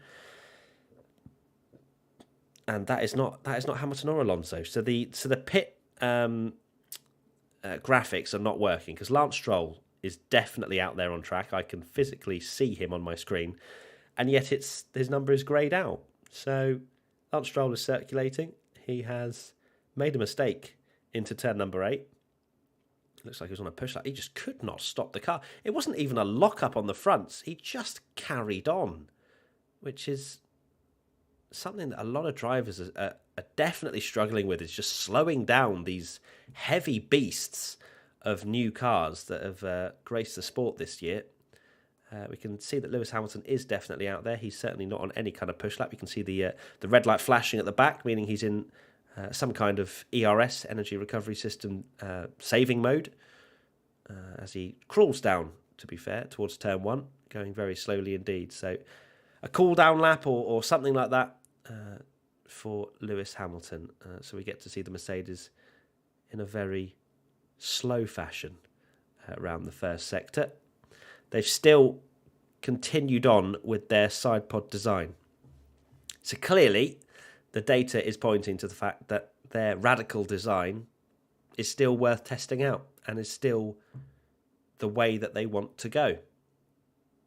Good morning from Greece. Good morning, Tony. Great to have you here. Morning. Katie, would you mind popping a little graphic up on Instagram as well to let people know that we're live? I can. I'm just doing a Red Bull graphic. Yeah, at the no moment, but I rush. can- Just at some point, that would be wonderful. Thank you.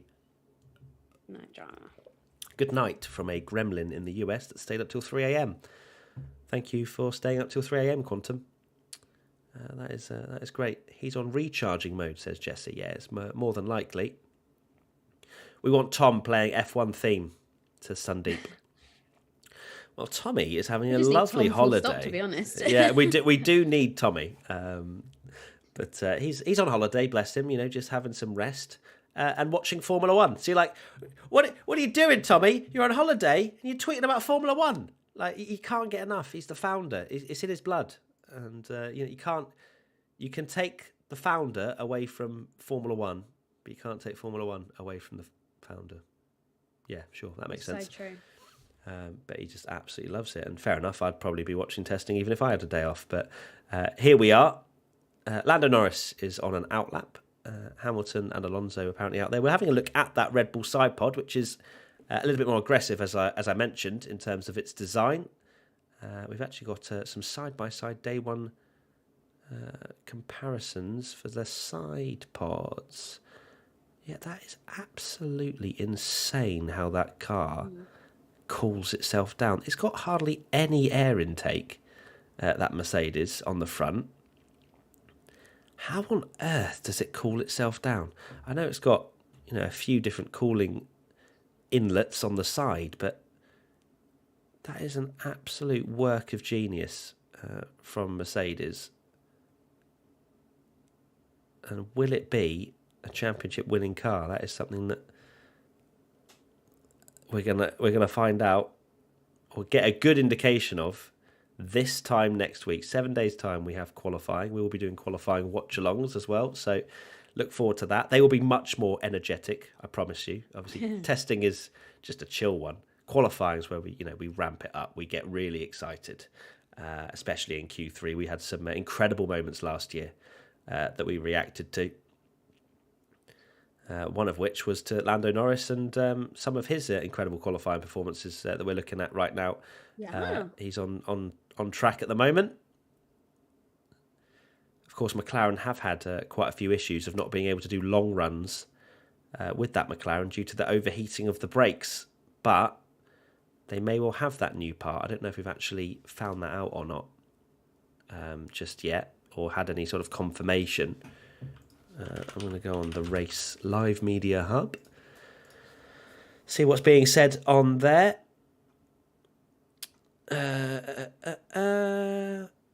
Any sort of insight into the Red Bull? Let's take a look. Yeah, the sculpted thing was you've already mentioned.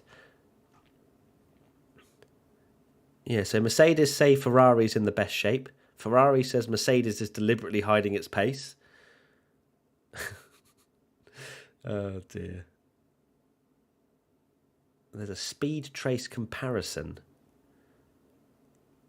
which suggests that that Mercedes are hiding something into certain corners, potentially not turning up the wick completely on their engine, which would make sense. I mean, we're in 1 minute 34s today, 1 minute 33s yesterday. But I am fully here for the Ferrari hype train. I need a Ferrari. Let's go, Charles. Yeah. Let's go, Charles. Yeah, we do need a Let's Go, Charles. 4 cars out on track. Zhou, Norris, Latifi and Alonso. Have we got any more images coming through from XPB? Have we got anything of excitement? I don't know, mate. At the moment, I'm still behind on making a graphic for okay. watch along. Oh, gosh. This is what happens when we've got about 2 people working. Sorry, mate. No, it's not hopefully, you. Yeah, Benji will be here a little bit later on. I'll put the side-by-side comparison once again that Katie so beautifully made between the 2 Red Bulls. Of course, the one below is the newer Red Bull that we've seen this morning, and that side pod is definitely the big talking point there. Obviously not radically different, but certainly a more aggressive design on the bottom. So have a good old look at that again, if you please. We're all having a look at Lando Norris on the left and Julian Palmer down at turn 11, seeing the cars brake pretty heavily and then go up the hill. Williams just gone past, seem to have no problems so far with their brakes, which is good. They're not on fire yet. Nope, they want to be on fire in terms of their times, definitely not their brakes. So Alex Albon has broken the curse of being interviewed and then the Williams braking, so that's good.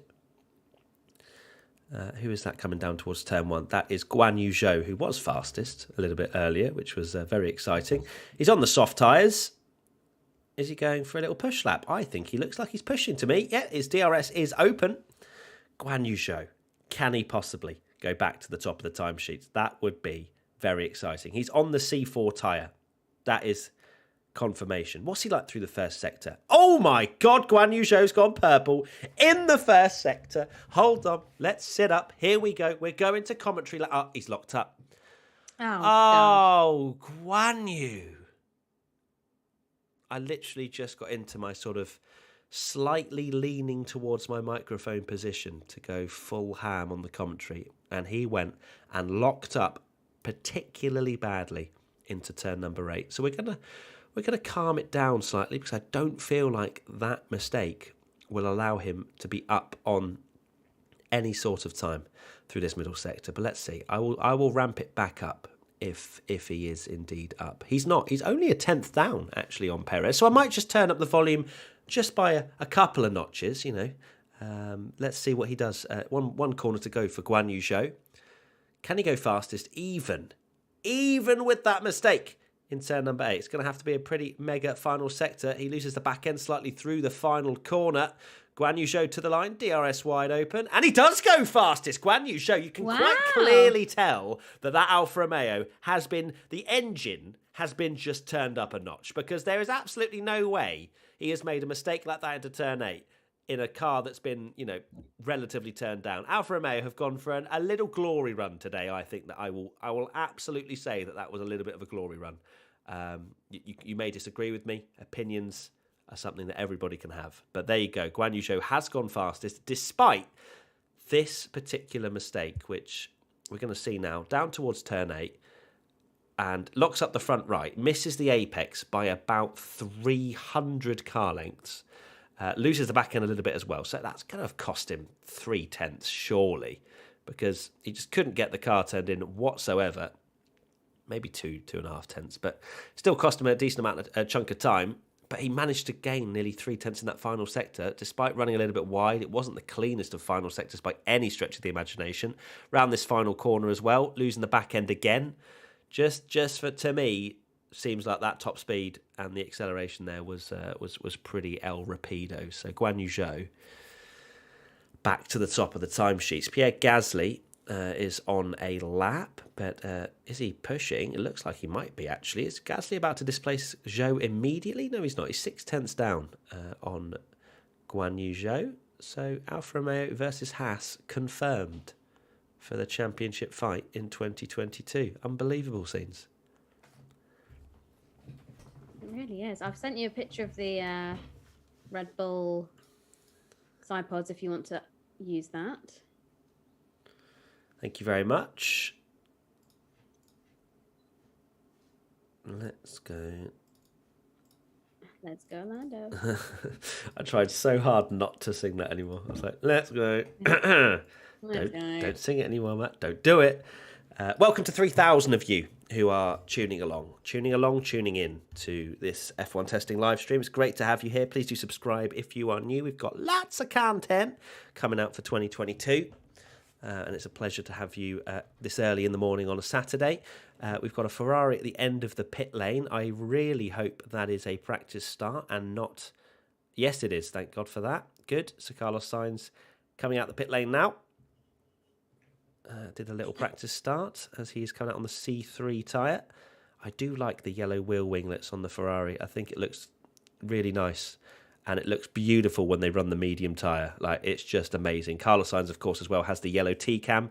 Of course, they're only running one car, but Carlos will run that yellow T-cam. So I think he, in particular, this season, on medium tyres, is going to look on fleek, I believe the term is. He'd be looking fire. So Good stuff. I think, Ferrari absolutely nailed their livery, apart from one particular person who believes that it's an 8.5 out of 10.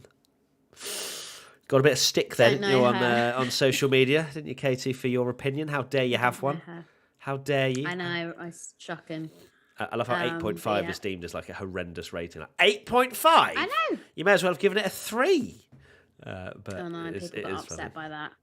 Somebody said it was British bias because I gave Aston Martin a higher grade, and I was like, well, I also gave Alfa Romeo the same grade, so have I now got Swiss bias, or like how's this Italian bias? You're just biased, full stop, to everyone. Does that mean you're biased? Anything. If you're biased to everybody, does that mean you're unbiased? It's a big question. Yeah, it must be. It's a big question. Because I social media, Twitter is a. I love it and I also hate it, and I think that I genuinely think I have been called a Lewis fanboy, a Lewis hater, a Max fanboy, a Max hater, a Norris fanboy. Don't think a Norris hater, but like all of these different ones where it's like, oh, Matt absolutely loves Hamilton, yeah, and then the next one's Matt's disrespecting Hamilton all the time. It's so clear that he's a Max fan. I just love seeing people's narratives and what they think people like or dislike just because they've seen a tweet and they've gone, oh, that doesn't sit well with me. It's fascinating to see how people decide to judge you on a particular tweet, or just because of the tone of voice that they may well have sort of thought that you put it in and stuff like that. Yeah, exactly. It's mad, isn't it? It is quite. I find it quite funny at this stage. I've done it for so many years now that it's like almost just comical that this sort of thing happens. I don't know why I brought that up, but we were on the topic of Twitter, and it's F1 testing. Time to time. We do. Yeah, you know that. You know that well. Have you seen the telemetry, guys? Says DH. Mercedes are off the throttle so much earlier than the Ferrari on the straights. This is classic sandbagging, says DH. Yes, there was a speed trace, wasn't there? And yeah. I mean, fair enough. Mercedes might be sandbagging, whatever, but no one's pushing to the absolute limit. If Mercedes have done a worldie, there's not much we can do now anyway. So, Ferrari and the other teams, Red Bull, etc., need to certainly figure their stuff out over these next 2.5 hours for the morning, and then another 4 hours this afternoon. I'm slightly concerned that Mercedes are going to be a second clear come Saturday next week, and it'll be a fight for third between Red Bull, as in third on track between Red Bull and Ferrari. That's like my gut instinct now. Obviously, my hope, my dreams are that Ferrari are the fastest car. But after all the sort of turmoil and scarring that Mercedes have done over the last few years in terms of just always dominating, even if there's like a little bit of hope, like, oh, maybe we're going to get a close season, and then Mercedes are just so much faster every single year, pretty much. Obviously, last year was different, but they've won 8 championships in a row. There is part of me that is a little bit scared, but I will try and override with hope and dreams that we're going to get a close fight between more than maybe even 2 teams. Let's see. I hope so. I really do. Yeah, I'm having a look, because obviously yesterday Williams had this fire at the end of their car, or the back of their car, and Scott Mitchell, who is over at the race, has just been down to Williams to ask why, like what happened, and apparently Williams is saying that it was caused by something too silly to speak about.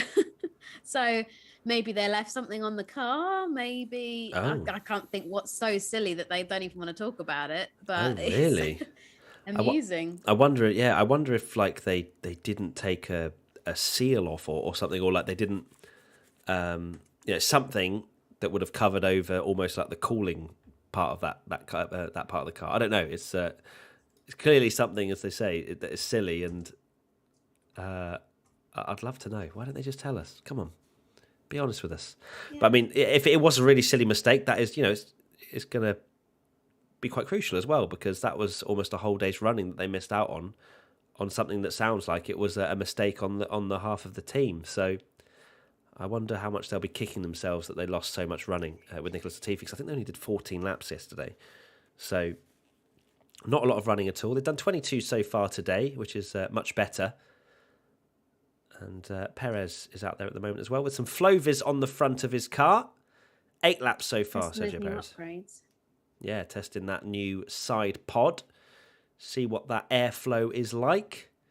See if it's better, if it's worse, if it's the same. Can't imagine it'll be the same, but I wonder. Perez, 10th and a half down on Guan Yu Zhou through the first sector on the medium tyres. Washed. Washed. There you go, Katie. Katie with the analysis of that first sector. You've just kind of you've kind of gone into like a safety mode now, like you're on a backup mode in your brain where like there's no caffeine and you're just like you just have certain words that you'll just drop. Like, Katie, what do you think? Washed. Thanks, Katie. Yeah, ratio plus didn't ask. Ratio's a good one. Didn't ask. I didn't ask as great. L. What else? L take. L. Yeah. Like, even like rare W is like a backhanded like thing. Anyway, okay, hold on. Perez is over half a second up on Guan Yu Zhou through that middle sector. No surprise. He's not watched no more. No surprise either with no surprise either with the mistake that Guan Yu Zhou made in that middle sector. But Perez pushing on very hard indeed.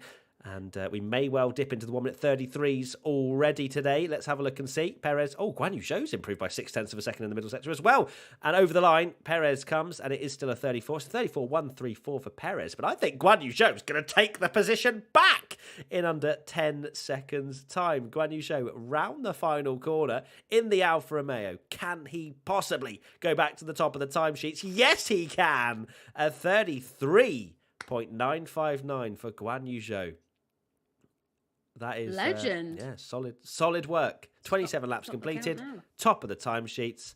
Alfa Romeo want to keep that top spot. Bish bash bosh. Wicked job from Zhou.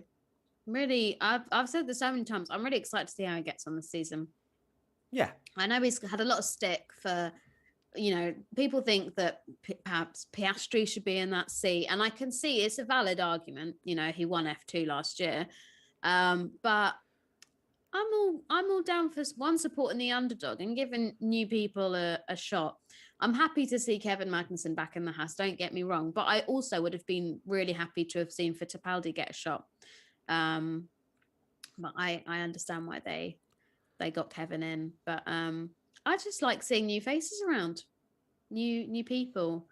But F1 don't work like that. Instead, they bring back people who said they retired 2 years ago, and they're like, "Hey, come back to Formula One." But good stuff. It is nice to see fresh talent in Formula One. I know that Guan Yu Zhou's had a little bit of stick, to be honest. Unnecessary stick as well from people online about how he doesn't deserve the seat, how other people should have got it, and whatnot. Like, he hasn't even had his first race yet. Like, let's judge him when he's actually, had a few races under his belt, and we can truly get an idea of what he is like as a driver. He wasn't terrible in Formula 2. Yeah, he didn't, win everything as he came through like Oscar Piastri has, and fair enough, Oscar does definitely deserve a Formula 1 seat. But I also think, give people a little bit of a chance to prove themselves before we judge them, especially if we haven't seen them race in Formula 1 and we're only judging them on their previous formulas. I don't think that's personally fair from people online. No, I agree. I think give the guy a chance. Give him a chance. Interestingly, give him a chance. Interestingly, I'm gonna say this. Take this with a pinch of salt. Okay, I'm ready. Strap yourselves in. If this isn't a spicy take, this is something that Autosport have reported online. They've said that Williams are being given extra time today to test because of the fire yesterday. But I don't know if that's necessarily true, because that seems like quite unfair. To be like, you made a mistake and you said... Jos Capito has just said, we made a silly mistake essentially yesterday, and that's why we had the fire. So I'm not sure if it's maybe a translation issue, and he means that maybe they've let Latifi do more time in the car to make up for the time he lost yesterday. I'm trying to get more clarity on it. I've asked the race guys, because obviously they're they are there on the ground. Oh, I think that's the But first in time we've case said you that see that, this week. yeah, on the ground. On the ground. So yeah, I'll be interested to see how that story develops. If it is a case of somebody getting the wrong end of the stick, or if Williams are given more time. But interesting. I'll keep you updated as well when I drop off stream and see. Yeah, what keep the me news is. updated. That'd be lovely stuff. Thank you, Katie, for that. No drama. Why are some drivers not going past seventh gear and not going past like 300 kilometers an hour? Asks Louis. I don't know.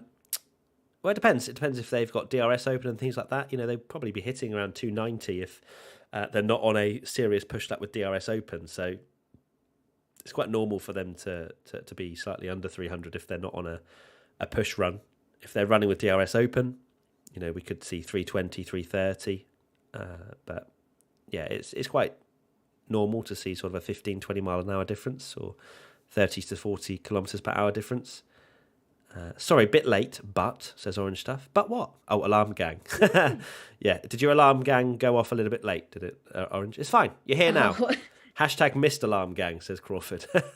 Oh, God, I was so close to not getting out of bed when my alarm went off. I was like, I'll turn it off. And then, you know, when you kind of risk it, where you just lay there and you go, okay, I'll just rest my eyes for one more minute, full well knowing you've turned off the alarm. Yeah.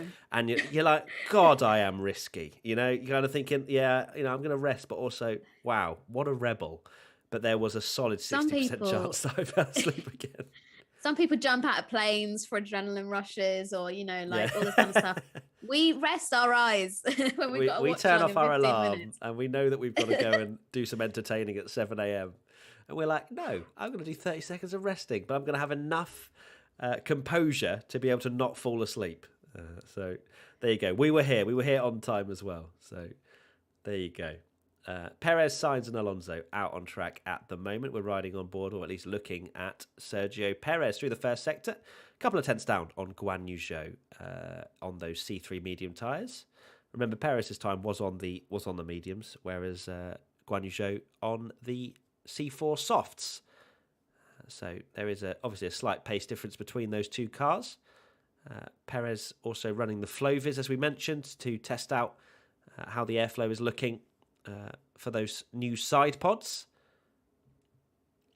Where my unemployed sleeping without alarm gang, says Shivam. Oh dear. Hey Katie, Verstappen is better than Hamilton. And their channel is no one. So no one says that Verstappen is better than Hamilton is essentially what that says. Zhou wakes up his alarm every morning. I don't know what that means, Amanda. Wakes up his alarm. He wakes up his alarm. Doesn't the alarm wake him up? Wake up. The alarm wakes up due to Guan Yu Zhou. Anyway, Sergio Perez around the final corner. I don't think this is going to be any sort of a substantial lap time. He opens the DRS anyway towards the line, and it's a 34 8 to 7 from Perez. Do you think Hamilton versus Max last year was a fair result in the last race in Abu Dhabi? Asks Nachiket. Well, that's a can of worms, isn't it? Yeah, you want to open that up at 8:30 in the morning. I won't need caffeine. Let's just rant about that. All right, I will do an overarching statement rather than going into it. My opinion is Max Verstappen was a fully deserving world champion over the course of the year, and both drivers deserved to be world champion. You know, there were probably a little bit more mistakes from Lewis Hamilton in terms of, you know, there were some uncharacteristic mistakes, which maybe was due to the pressure or whatever. But on the other side, Max Verstappen definitely pushed the rules to their limit and maybe slightly over at times. But no, Max Verstappen was a deserving world champion. If we look at Abu Dhabi as an isolated incident, I believe, and I think a lot of people do also as well, that Hamilton was robbed of that victory. I'm not saying that he was more of a deserving champion, but if you look at Abu Dhabi as an isolated incident, he was robbed of that victory. But Max Verstappen, a fully deserving world champion. But the problem is, it was the finale. It ruffled a lot of feathers, that particular decision. The rules were changed, were broken, were adapted to fit the narrative of entertainment. And that really did pull into question the integrity of the sport. And, I remember sat there afterwards going, that's not right. Even if it was the other way around, it wouldn't have been right because it was manufactured. and you can't get away from that. So there you go. That's my thoughts. They're good thoughts. I think that's fair. Off topic. We've got an update on the Williams situation. So it's not extra running for Williams. It is just extra time in the car for Latifi. So extra. Oh, I see. Okay. Somebody got it wrong. So Latifi's just taking a bit more from Albon, basically. Okay, gotcha. Perfect summary, says Thick Boy. Thank you, Thick Boy. Thick boy.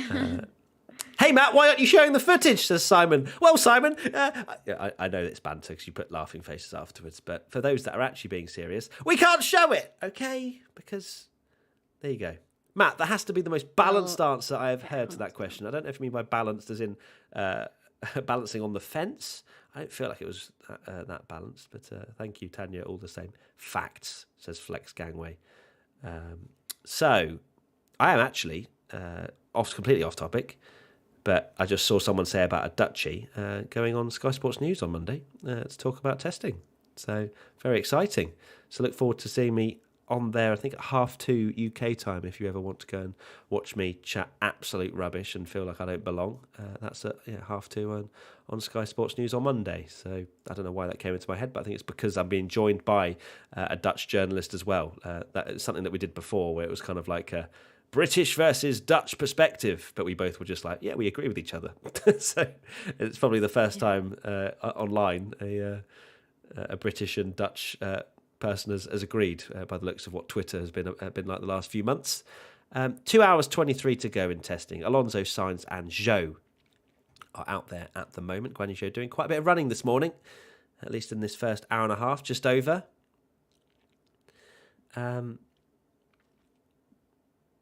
Julian says, what's both of your views so far overall of the testing this time around with the new cars?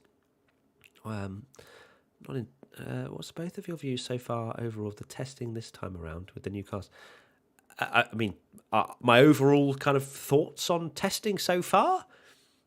Yeah, good. It's great to see them getting mileage. I'm glad they're not all just breaking down, although there was quite a few red flags yesterday, but nowhere near the same as the big rule change we had in 2014. But that was more to do with the engine as opposed to the aerodynamic side of things. But overall looks quite promising in terms of, firstly, having the unpredictability, the fact that the drivers are certainly wrestling these cars a lot more than we've seen in previous years. They don't really understand the car fully, and that's what we want. We want that element of the unknown, as Guan Yu Zhou goes fastest in the first sector to beat his own time. So Guan Yu Zhou is just having an absolute dream of a time out there at the moment in this Alfa Romeo.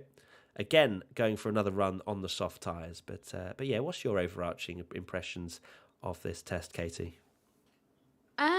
Well, I was expecting, in the way that F1 hid the Barcelona shakedown behind closed doors, I was expecting a lot more reliability issues. But we haven't really had too many in the grand scheme of things, apart from a few little hiccups here and there, but they've mainly been caused from like internal factors with the car rather than anything too like aerodynamic affected things. God, no caffeine is like a genuine struggle for me. I'm like, words, sentences, this is a thing.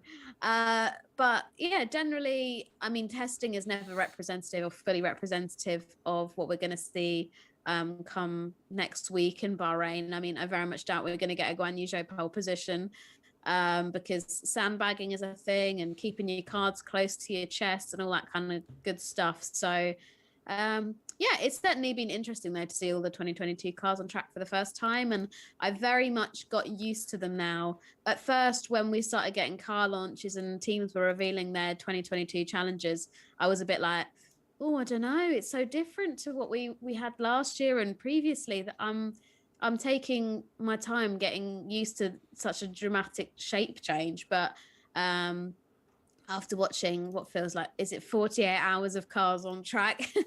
My brain is now processing them and I'm like, okay, this is now how the cars look, and they do look nice. At first I was a bit unsure, but I've been won over. I think they look really nice. Yeah, it's interesting, isn't it? Because I feel like as a general consensus, these cars have been embraced with loving arms much more than any other change we've seen in recent times. Obviously, we haven't had big changes in terms of the looks, but there's always been minor adjustments. Things have looked slightly different. We've had very ugly cars in the sort of start of the 2010 era, where they would just be changing quite a lot and they'd have very strange looking noses. Caterham comes to mind as a big Yeah. strange Or Rosso yeah or something. yeah Ooh. yeah, strange looking. I'm trying to think of the way I'd word it, but anyway, Phallic looking yeah, there noses. you go. But I, I love these cars almost straight away. The second the show car was shown, I was like, yeah, that's a bit of me. You know, it looks different. It looks more aggressive. They look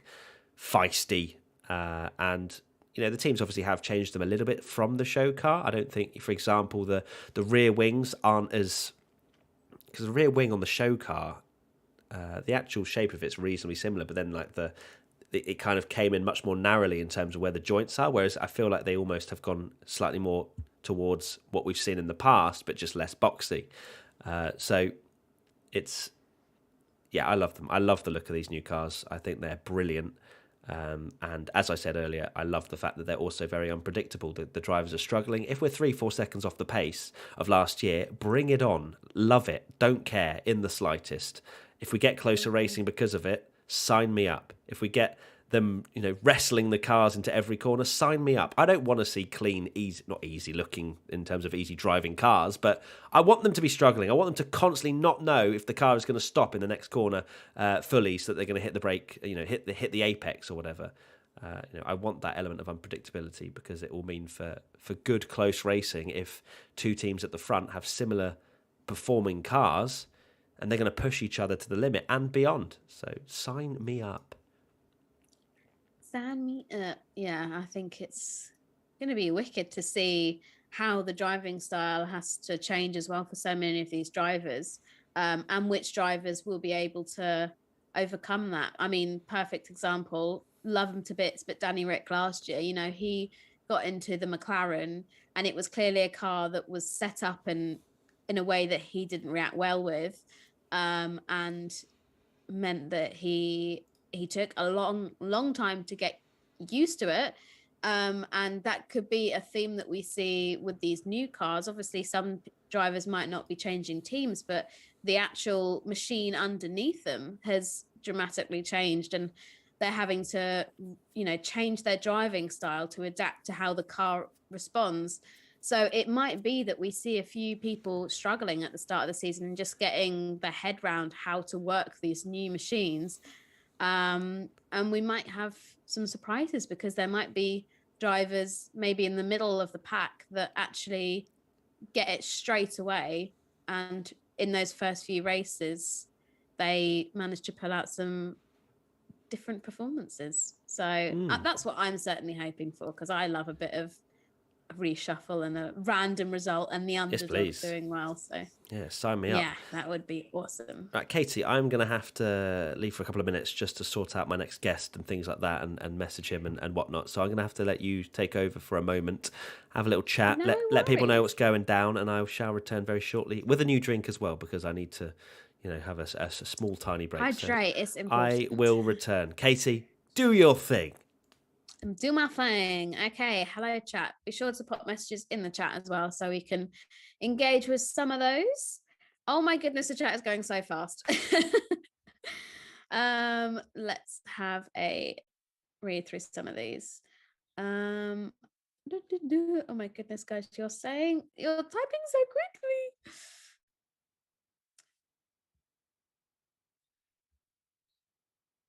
Barcelona says, Katie, who do you think is winning? I mean, are you talking about the championship? Are you talking about the first race? We did a ranking of who we think will win the championship. Before we saw any testing, we did a podcast on it a few months ago, and I said I think Hamilton will win the championship this year, but that was before we'd seen any cars on track. Matt obviously thinks it's going to be Charles, but I'd like to think if we're looking at the grid at the moment, I think we're going to see Sergio Perez win another race this year. Same for obviously Verstappen. I think we'll see Hamilton win races this year. Russell, I think he's going to finally, in that Mercedes, he's surely got to be taking at least a victory or two. I'd like to think that Norris could be another one if McLaren managed to iron out this problem that they've got in testing at the moment. Obviously, Barcelona testing, they were really strong and they look really like a good package, but in Bahrain they've really struggled and have been not even able to really complete full race distance. So worrying times for them. But if they manage to sort those issues out, which I'm sure they will, I have a feeling that we could get a Norris win this year. And then obviously the Ferraris as well. I think Sainz and Leclerc. I mean, I'm saying this out loud and I'm thinking, my God, this sounds like the best season ever. We're getting so many new winners. We get 3 new winners if my predictions turn out to be true, which would be amazing. Let me know in the chat who you think could be maybe a first-time winner or a surprise winner.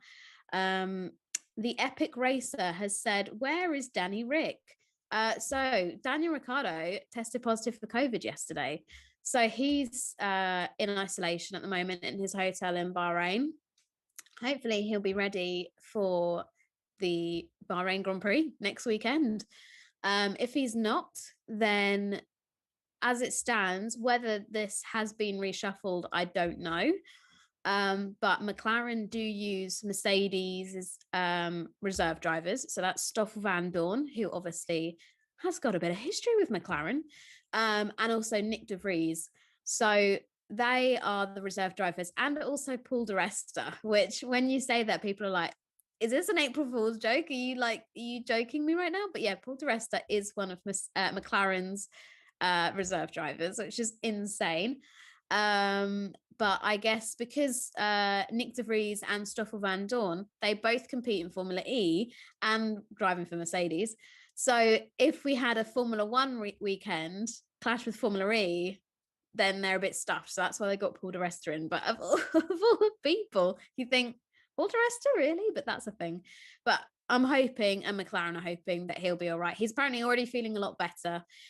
He was not very well on Thursday and Friday, bless him, but he's feeling a lot better. So fingers crossed we get Danny Rick in the car for Bahrain next week. Lewis says, Katie, do you think porpoising can be fixed without pushing the car 100%? It's a difficult one to answer because I don't think many people know the answers themselves, even though those that work in Formula One. And I mean, I have no kind of background in aerodynamics or anything like that. I'm just a armchair expert, as you might say. But I think there must be a solution to porpoising. We've seen McLaren don't seem to be suffering with it too much, so they have obviously found something or done something, which means that they aren't as affected by it as, say, we saw the Ferraris seem to be really struggling with it. Same with the AlphaTauris. So there are obviously ways to calm it down a bit. Williams also brought a side pod that had a hole in it, which was deliberate, and that might have helped things out there. So I'm sure there are solutions, and there are some very intelligent people working in these F1 teams that I'm positive will have an answer for that. And yeah, because it looks intense, doesn't it? Lots of people saying Hulk, Hulk, Hulk in the chat for a reserve driver for McLaren.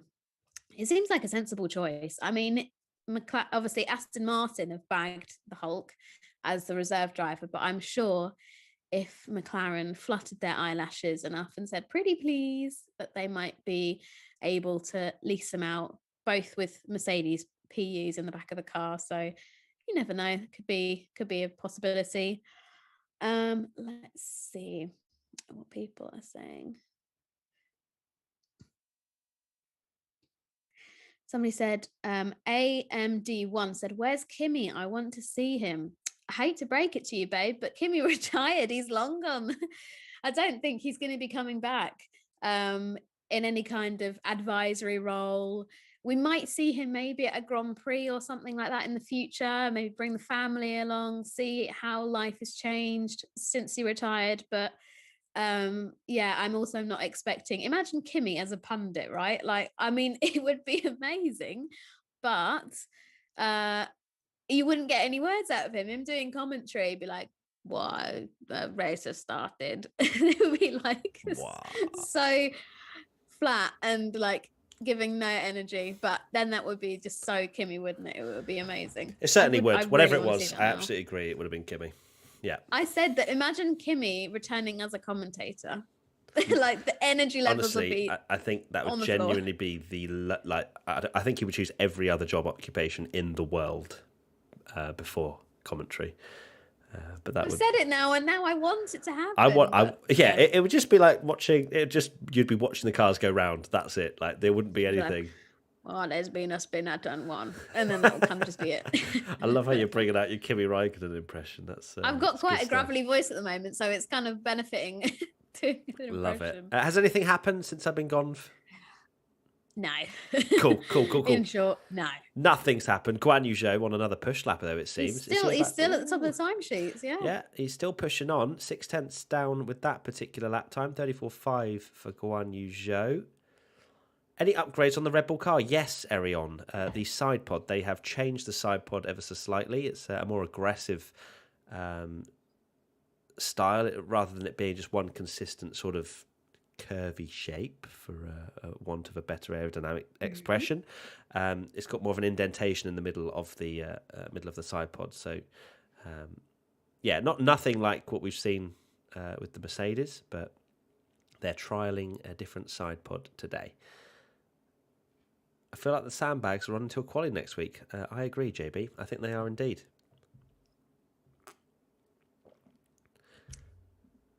Do you want me to make up some graphics for you and your next guest? Yes, please. That would be wonderful. Send me everything you've got. Is the person who's on next? Does it begin with a J? Yes, it does. I don't know why we're being so secretive. Yes, Jan Mardenborough will be with us shortly. So yeah, he'll be joining us with all the racing driver insights that I would love to say I can bring, but have very limited experience with any sort of real world stuff.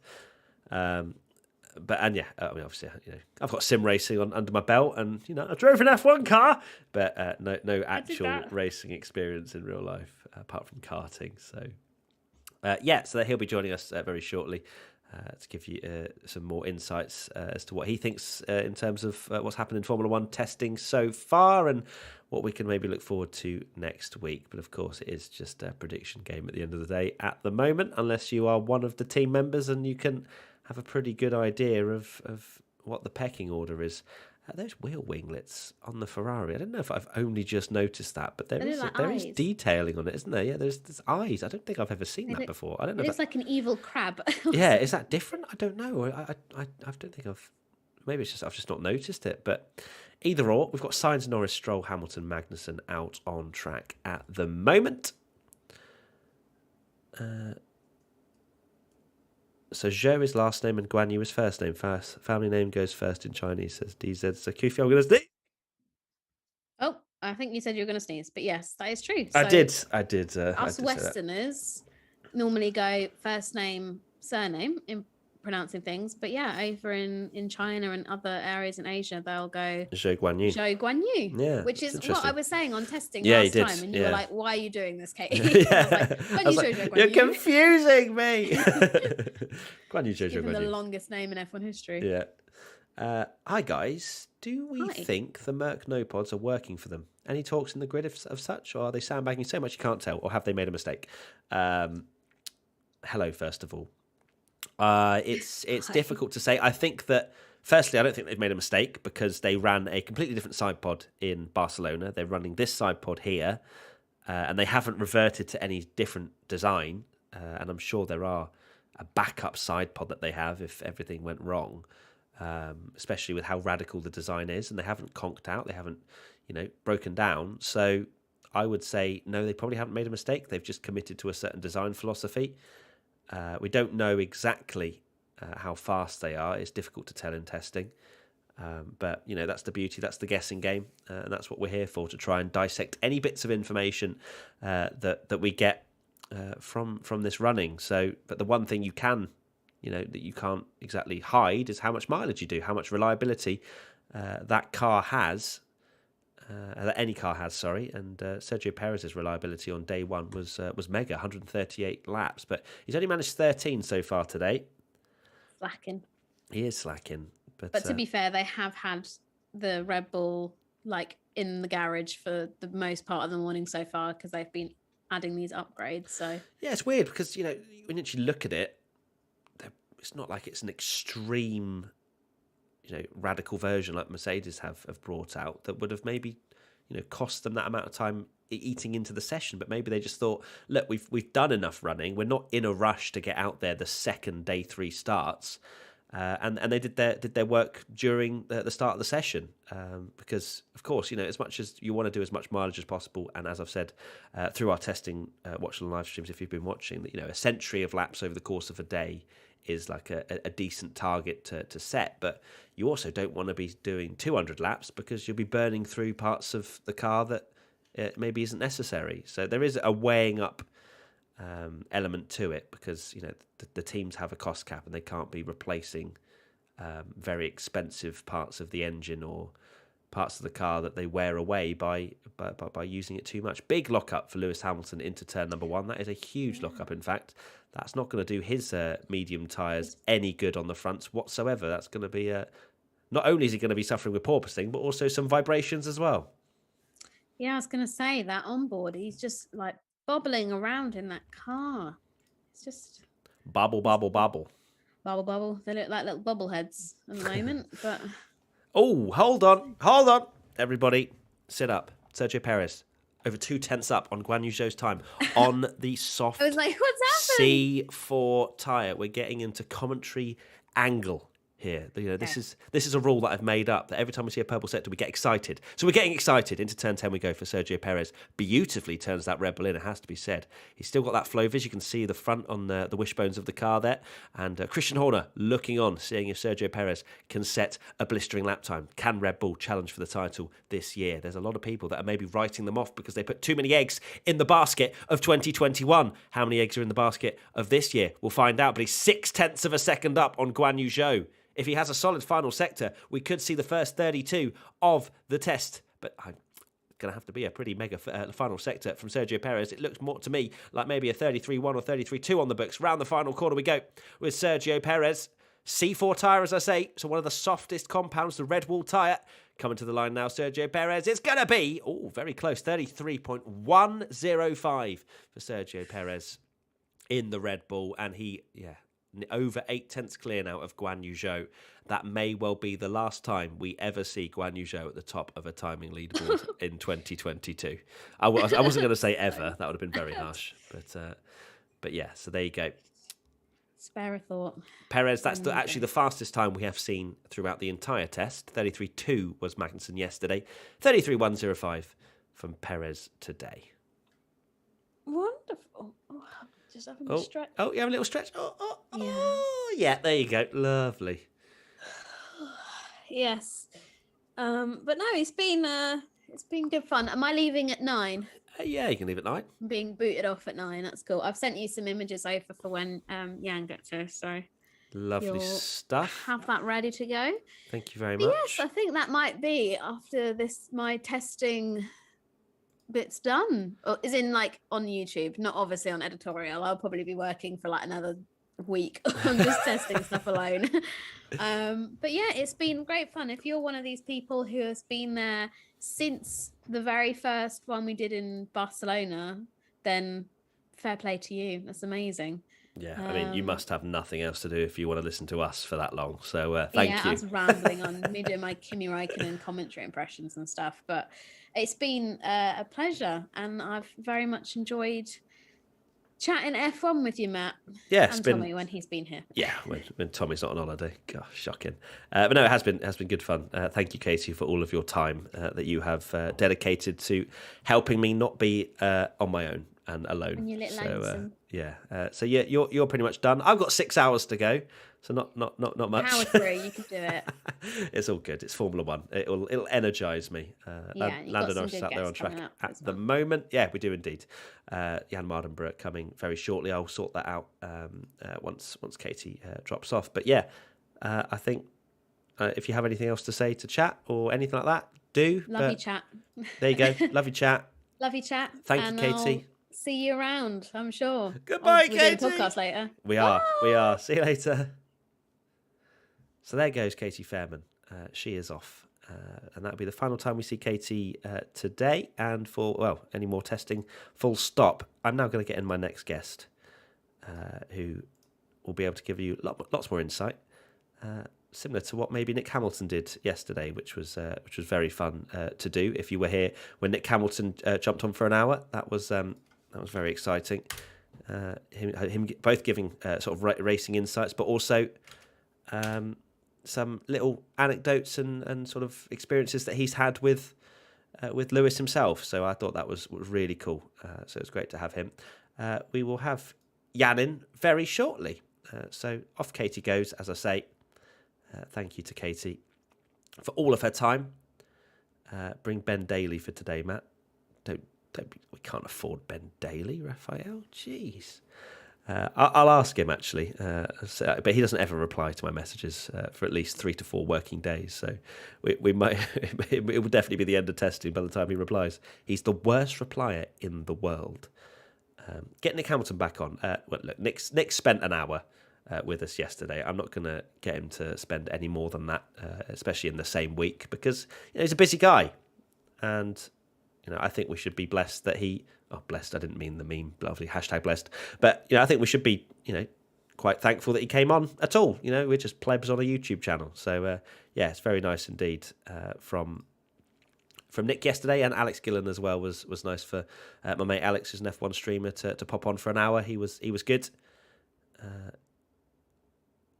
Just seeing what anyone else is saying. What do you prefer, Ferrari or Leclerc?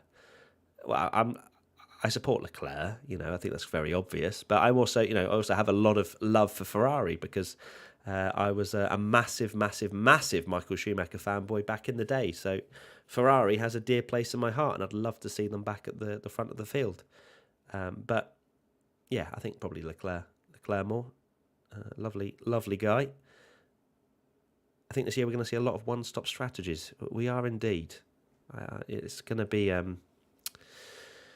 Pirelli have actually said, haven't they, that they're going to be making a more durable tyre. So we may well see more one-stops, maybe a few two-stops, but not that many. But I don't mind that so much if we do get great racing, if the drivers are constantly pushing throughout. It'll be good. I've just been asked, 1 second. Oh, the meeting ID. Okay. 1 second. Just getting Jan in right now. Having to manage a million things, as always. There you go. Boom. Lovely stuff. Right, so that's that. Jan should be joining very shortly. And right now, out on track, Sainz, Latifi, Hamilton and Alonso. 1 hour 57 and 23 seconds to go in this morning session. Any chance of getting Arava on? I haven't asked him, to be honest. He's very busy. He's got Quadrant. It's something that, I just kind of leave them to it because, they're very busy and they've got their own stuff to do. There's a lot of F1 game stuff, as always. Right, Jan, I believe, is here. So let's get that working. In fact, I need to change the image. There we go. Hello, Jan. Can you hear me? Yes, I can hear you. Can you hear me? Oh, lovely stuff. Yes, I can indeed. Yes. Awesome to have you on, Jan. Are you in your sim? Is that I am, yes. I'm amazing? In my rig. Oh, I mean, yeah, comfort at its finest. You're getting your racing vibes on. What mic are you coming through, my friend? Are you coming through your... I'm coming through Yeah, the mic that was sent yesterday. Yeah, whatever you just pointed towards then, the first way was where the mic felt like Right. it was. There we go. Yeah, here we go. If we pop it a bit closer, that'd be proper... lovely. You don't have to hold it there the whole time, but if you can perch it on your lap or something, that'd be great. Okay. But Jan, welcome. Thank you for spending some time with us this morning. How are you, first of all? I'm assuming you're in the UK, aren't you? Because I've seen some pictures when you were overseas with small bathtubs and stuff like that. But you're back home in the UK. Yeah, I'm well. I'm healthy. I'm all good. Yeah, I'm in the UK. I was in Baguette Land yesterday for some fun. But yeah, I've been around actually. The last month or so. Been to Mexico for the Formula E. I was doing some more commentary on that actually. Oh, I'm getting nice. used to this now. This is Yeah, like I don't know, maybe I changed profession. I don't know. the I feel commentary like life. I've got a bit more legs to go in the racing thing, but Yeah. these opportunities keep coming up. Well, it's always good to put some branches out, and commentary is always an easy thing to jump into as a racing driver in terms of the things you know. It's a comfortable thing to talk about. First of all, I guess for those watching, and maybe let everybody know what you're currently up to. What sort of experience have you had in the past, stuff like that. Give people a kind of a nice sort of summary if you can. So I'm well, a racing driver. Came through the GT Academy back in 2011. So gamer to racer. I'd done no real racing. Um, Basically, I was like directionless when I was 19. Went to university for a while, dropped out. Didn't know what I want to do with my life. Always loved racing. Always loved cars and motorsport. And then yeah, I entered GT Academy because I was at home in January when everybody else was on a gap year or at uni. And yeah, went through the stages, won overall. And then yeah, life transformed into a driver. I mean, I'm simplifying it a lot. There's a lot of hard work in Yeah, that yeah. goes into it. But yeah, long story short, that. So I've raced in Europe for a while. Since 2016 up until the end of 2020, living in Japan, doing Super GT. I've done GP3, F3 in Europe, F3 in Japan. Yeah, this year, the last year, and last year took a, let's say, a forced sabbatical with the whole situation going on around the world. It didn't make things easy. So working with new management now with Mark Blundell and his team to get back out on track. Still with Nissan, I'm their Formula E sim driver. So for the last 2 years, I've been doing that. So going back and forth to France, where they're based, and in their sim, preparing for the weekend. Next time, I'll be in their sim. I think in a couple of about 13 days time in for Rome for Formula E, and I've done a bit of racing testing here and there over the last few months, looking for opportunities to get back in a seat like this, but actually with Actually, a real an one. engine Yeah, and yeah. everything And going around. G-forces and all that good Exactly. stuff.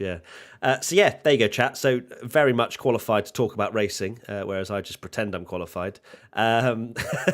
So in terms of obviously Formula One testing, that's what's going on at the moment. Have you been able to watch much? Both, well, I guess I say watch from Barcelona, absolutely not. But I mean, you can still kind of keep one eye on it. And obviously, this week's been televised. Have you been able to see much going on over the last few days? I know you said you've been having a bit of fun and whatnot, but have you been able to catch it much at all? Yeah, so when I was driving back from France yesterday, I was trying to find, oh well, I can say it because it happened. I was trying to find streams Yeah, yeah, yeah. for the testing, so I caught a bit of it. But then yeah, of course, at the end of each day, looking at the highlights and that. But it's interesting to see like the packages that each teams are bringing to this test, because I hear that Red Bull might be running a new package today. Yeah, they That was are. Yeah, different to they've got yesterday. a slightly different side pod on the car at the moment. Yeah, so like I love the gamesmanship in this sport. It's pretty cool because that well, what was it? Horner was throwing his toys at the pram when Merck turned up at this test with these new. They didn't even look like side pods. It just looks like a pencil car now. It's Yeah. pretty mad. It looks ace. So yeah, I've been keeping an eye on it, and I think the pecking order is, well, I'm looking at Mercedes speed traces compared to science yesterday. It's like, okay, the guy at the end of the straights is just tailing off, and the Ferrari's a lot quicker at the end of the straight. But Merc are playing games. They're all playing games. All will be revealed Yeah, it in will. Q1. next week. Yeah, we hope so. I think it's almost a tale of two halves as well. Obviously, you've got Bahrain coming up next weekend, which, technically speaking, they've had 24 hours of free practice and then have free practice on top of that. So you'd almost expect them to, be pretty prepared for next weekend. But then I suppose it's almost like Australia. When we used to start at Australia, it almost seemed as like an isolated track, but then we get to the other tracks on the calendar and go, okay, well, actually, no, the pecking order maybe slightly changes a little bit. Are you fully expecting, like I am, in the sense of, we might have Bahrain, we might have Mercedes fastest, but then we go to Saudi Arabia and it could be completely different, especially with the porpoising problems that we're seeing. We've just seen Nicholas Latifi lock up into turn 10. Like there's so many variables this year that the teams aren't just going to have a solid pecking order and that's going to be it for the year. Yeah, that's great. It wasn't like that last year, really, with Merck and Red Bull. It was, the first half of the season, what was it? Red Bull were pretty strong, and then Merck got their act together towards the end. And yeah, I think Ferrari are going to be a bit closer to the front now as well. I hope. I really do hope they can make it a three-way battle. But yeah, I mean, I'm happy to be surprised. So I have, like, in my head the pecking order for the top three, but I hope I'm surprised. I hope there's more people, there's more cars and teams that are that can fight for a victory, and also the midfield as well, and also the guys at the back. Why you saw Magnussen go quickest yesterday. I know it's like just for fun what they were doing, but what a return back. You could say, yeah, my return to F1. Yeah, I just topped the test. Yeah. I mean, what a moment cool for Kevin. And of course, I think there's a lot of talk that it is actually a good thing for Haas that Magnussen's come into the team with his experience and whatnot. And I suppose you've been part of race teams, having that kind of familiarity, knowing that the outfit of Haas inside out as Magnussen surely is such a benefit for the team as a whole. Yeah, it is, but I do think there's a few drivers that was deserving for that seat as well. I mean, the experience does help, but the fact that it's a new car as well, a completely different car. I wouldn't have discounted the other guys that were potentially looking for that seat as well. But what would help, with the exposure of Haas being top, and it means nothing in testing, but it certainly helps maybe with the sponsorship stuff going on. Absolutely. And, the fact that they even were able to top the timesheets maybe shows that they're not running an F2 car this year like they were last year. So fingers crossed they will be somewhere near, or at least a little bit closer than what we saw last year, because it was a massive shame. Of course, I'm used to be a massive Michael Schumacher fanboy. I want to see what Mick Schumacher, what his potential actually is. And I know Kevin Magnussen isn't exactly Lewis Hamilton, but it certainly will give us a much better representation as to where Mick currently is in his sort of career at the moment. Always takes usually a year to warm up in the formulas gone by that he's been in. And it may well feel like a different formula this year as well, with how many changes that the cars have this year. Would you see that as that way? Like, the cars seem to be handling a lot differently to what we've seen with of years gone by. Yeah, they look heavy now, man. They look. I mean, it's testing, so they it's a new package for everyone, so it would only get better. But they do look a bit more cumbersome than previous years. I'm still warmer to these wheels. They're big. Yeah, they are. They're chunky, aren't they? They really are. Chunky boy. How do you envisage the fact that it has changed from 13-inch to 18-inch? What do you kind of see in terms of, like, what will be the main differences for this season, do you think? I honestly don't know with that, really. I'd have to actually drive the car. Yeah. Well, if any F1 teams are listening, Jan said he's happy to test out and let you know. Of course. Depending on my calendar, Yeah, if you can fit it in, if you're busy or not, fair enough. So we've got 1 hour 46 to go in Day 3 morning session. You've got Perez fastest at the moment from Guan Yu Zhou and Pierre Gasly. All three of those are out on track at the moment. Nicholas Latifi and Lewis Hamilton both out there as well. We're having a look at Lewis Hamilton. That fluorescent number always throws me off and makes me think it's Flovis paint they're running. But nope, that is literally just them trying to make it a little bit easier for fans to be able to identify the drivers, which I'm a big fan of. Hamilton 3.1 seconds off the pace at the moment. You did mention the speed tracing stuff, and the race did an interesting article, which I assume is what you had a look at, and they reckon with the tailing off that Mercedes is basically reducing their electrical deployment earlier on the straights than Ferrari, which of course is going to cost them some time, but it also, all the teams will be very aware of that as well. It's not like it's a secret. But look, there's always going to be elements of sandbagging. We're not going to see anyone's full potential, apart from maybe Haas yesterday. We don't know. But for everyone else, this is very much data collecting, isn't it? There's not ever going to be any sort of real pace running till probably FP3, like we've seen usually in the season, right? It's not going to be. As much as we would like to think at the end of today, we might see a 32 or even a 31, but that's not the priority for the teams, is it? No. The engines won't be turned up to full. They won't be turned up to 10 up until then, maybe down like a few straights or so, just to test a few things, or maybe this will happen next week in one of the practice sessions where they would simulate a quali run, but. Like for half a sector or for one sector, they'll give it everything and then just turn it down, getting ready for Q1 and then eventually into Q3 if they make it. But it's data gathering, and it's not. I wouldn't say it's boring for the driver, but when you know the potential that they're in the car and you're having just. Yeah, you want to have a go, don't you? You just want to turn it up to 10 and have a good old jolly, The guys are having a go. They're flat out, but they know this isn't the ultimate potential of the car, and because they can't show their hand because of many other reasons for the other teams. I mean, I'm watching Lewis now. He's doing 280 down the straight. Yeah, it's nowhere near, is it? It's nowhere near. No chance. So no surprise he's 3 seconds off at the moment in terms of his fastest lap time today. Had a little lock up at turn 10. That seems to be a big problem area, especially for Mercedes, to really get that front end into turn 10 and not snatching a break on the front left. I guess it's just figuring out, oh, hold on, what's going on with that wheel? So Perez has just come into the pits and the front left is just not wanting to go on. So maybe a slight problem with the wheel nut potentially, or just waiting to see. Obviously, there's no rush. It's not going to be a Germany 2019 where they're all running around trying to fix things in the quickest time possible. But there is a lot of Red Bull mechanics waiting to see what is going on with that front left. They lift the car up.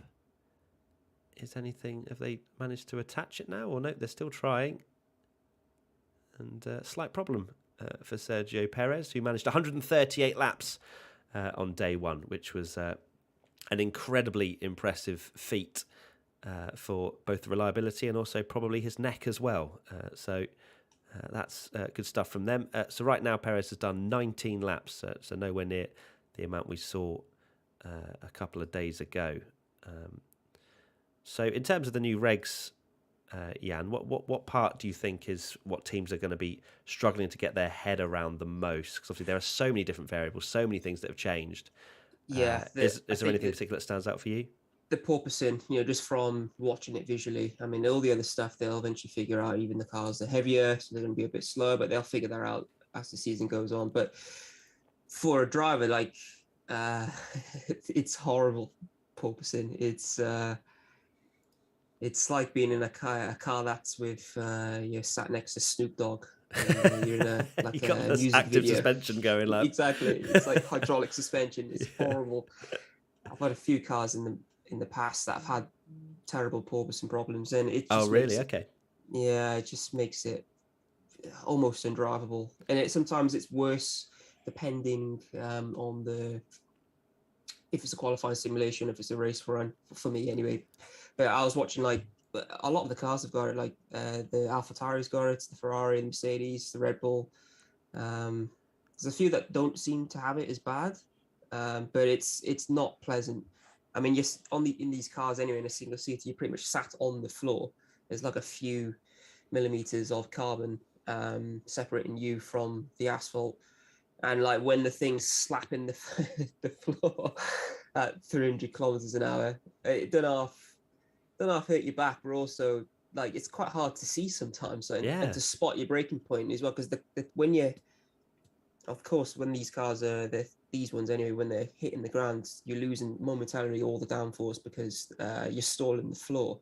So if you stall the floor and hit the brakes at the same time, you will get a sudden lack of downforce. So it's for braking zones, it's pretty well, it's the most difficult part. Yeah, that's really interesting. Because as you say, like there's plenty of things going on. Like you're already going at 300 kilometers an hour. You don't need to be bouncing up and down like you're on some sort of bouncy castle. And yeah, spotting your braking point. We've also seen, for example, Lando Norris. I think not maybe so much recently, but they've been having brake problems. And something that I noticed, I think on the first day of this test, I think it was into the final corner or maybe into turn one. Like he was like under braking, like under heavy braking, he was going left, right into the braking zone as well. What do you think that would kind of suggest? Was that the brake problems that we've seen McLaren having that struggles with, or because I've never seen that before? Obviously, you see lockups, you see missing braking points, but the fact they were literally looking like unstable into the braking zone was a weird looking thing, at least from my perspective. Well, I think if they've, it's weird because they have all these calculations, they run all these simulator software, and it's probably the best software in the world for these guys are using. So to turn up at a test of a new car, and I'm reading, I think it's Andreas Seidel, one of the McLaren guys up in McLaren, and he even admitted himself, like, did all this testing and stuff, simulation, and you're gonna be on the side of caution with your simulation as well. So you're going to be coming to the track with a new car with margin. For them to still have brake problems is really weird. The only reason the only explanation I've got for the pulling left and right, I mean, if they're struggling with overheating with the front brakes, and they're going through multiple discs and pads a day with carbon discs and pads, if they've replaced one side, for example, it will heat up and cool down at different rates if they're not replaced at the same time, or if the material is slightly different, it will pull the car left and right. So it's not normal. No. It's not normal at all. Usually you only get left and right pulling if you're bedding a set of discs for the first time, and then the car, one side is slightly higher temperature than the other, and the car will pull violently to one side. But during that lasts a few laps, it's not an issue. It's not a thing that stays with you. No, it shouldn't happen. Certainly, it's not something I've seen in Formula One probably at all. It was just a very strange looking thing to see Lando, that happening to Lando. Questions? If you have any questions for Jan, any sort of racing driver perspective questions or anything like that, pop them in the chat, and I will definitely ask them over to Jan. But whilst we wait for those. I'm not reading in the chat currently because I've got That's all right. I'll keep an eye on it. I'm scared to open another tab. Yeah, no, everything might. Fair. That's okay. I'll keep an eye on it. Don't worry. Eric, great work, Matt. Really appreciate the coverage. Thank you very much, Eric. Thank you for tuning in. Thank you to everybody who's been a part of these watch along live streams all the way from Barcelona to the final day today. Well, I'll keep an eye for some of your questions whilst we do that. Out on track at the moment, we've got Zhou, Gasly, Stroll and Hamilton. I love how someone literally has put in the chat, Merc fast now, ? No, Merc not fast now, at least not showing fast now.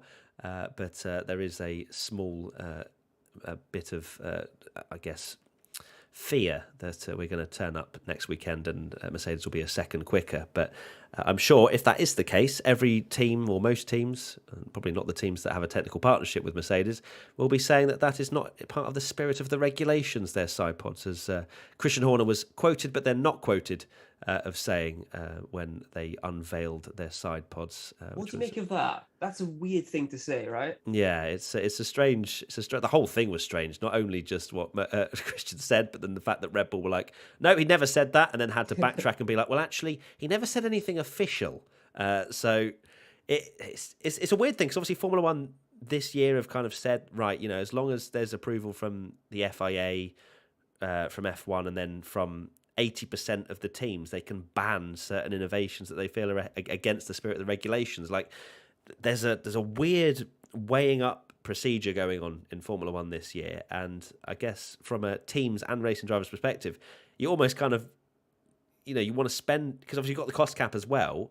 You're spending money in development, and then if you come up with something incredible that is a loophole, which is what Formula One teams are literally paid to try and find, but then Formula One could just turn around and go, sorry, no, that's too innovative for my liking. Is that 80% of all the teams coming together and saying this is Yeah. not in the spirit? Is that new for this year? I think I don't know if the entire procedure's basically been known in the sense of that, plus also having to share their CAD designs and things like that. Essentially, there's more show and tell this year. I'm not entirely sure of how much was already in place, but there's certainly more leaning towards, because of the new regulations, of like teams not being able to just jump through loopholes. Ross Brawn said that they were creating their own car as Formula One to try and find everything, and the fact that Merck have almost bamboozled Brawn, who did Brawn GP, and the whole double diffuser thing is obviously a little bit baffling. But at the same time, the FIA should be aware of everything that the teams are doing. So questioning the legality of something is going to be a little bit more difficult unless this whole, oh yeah, we're actually going to vote towards it and actually launch a proper protest. It just seems a little bit too much. Formula One is innovation, and Yeah. What do you think of the whole thing? Well, I just find it funny with the comment fauna. Of course, they want to do. They've probably got something in mind now. They probably looked at Mercedes and gone, "Oh, actually, we can actually maybe do something a little bit better. So we're going to retract what we said Yeah. because we're going to do that later on." Yeah. It goes against the spirit of the regulations unless we're doing it, and then it's fine. Obviously, within the whole spirit of the regulations is the fact that we want closer racing. That's the whole reason for these sort of stripped back aerodynamics. From what you can see on the cars and how the teams have obviously gone for very different designs and whatnot. Are you hopeful that we will see better racing with less dirty air and things like that? Yeah, well, just after Barcelona, I haven't really looked at the comments of the drivers from Bahrain, but from Barcelona, I think there was a few guys that were saying within, I can't remember the exact seconds, but they said from a certain distance behind, I think it was like 2 seconds or a second and a bit, that it's the same, but then up close is a lot different. It's a lot better, which is great. So within half a second, they said that was better, and that is the point where you can be a second and a half quicker sometimes in a Formula car, maybe a second lap quicker in a Formula car, and be behind someone who's a second slower than you, and you will struggle to overtake because of the lack of downforce behind another car. But with these, they should have done it years ago with these floors. When you generate the downforce from the floor, it's just the air is less disturbed, so you can obviously race closer to each other. So yeah, I mean, from the comments, it seems like it's working.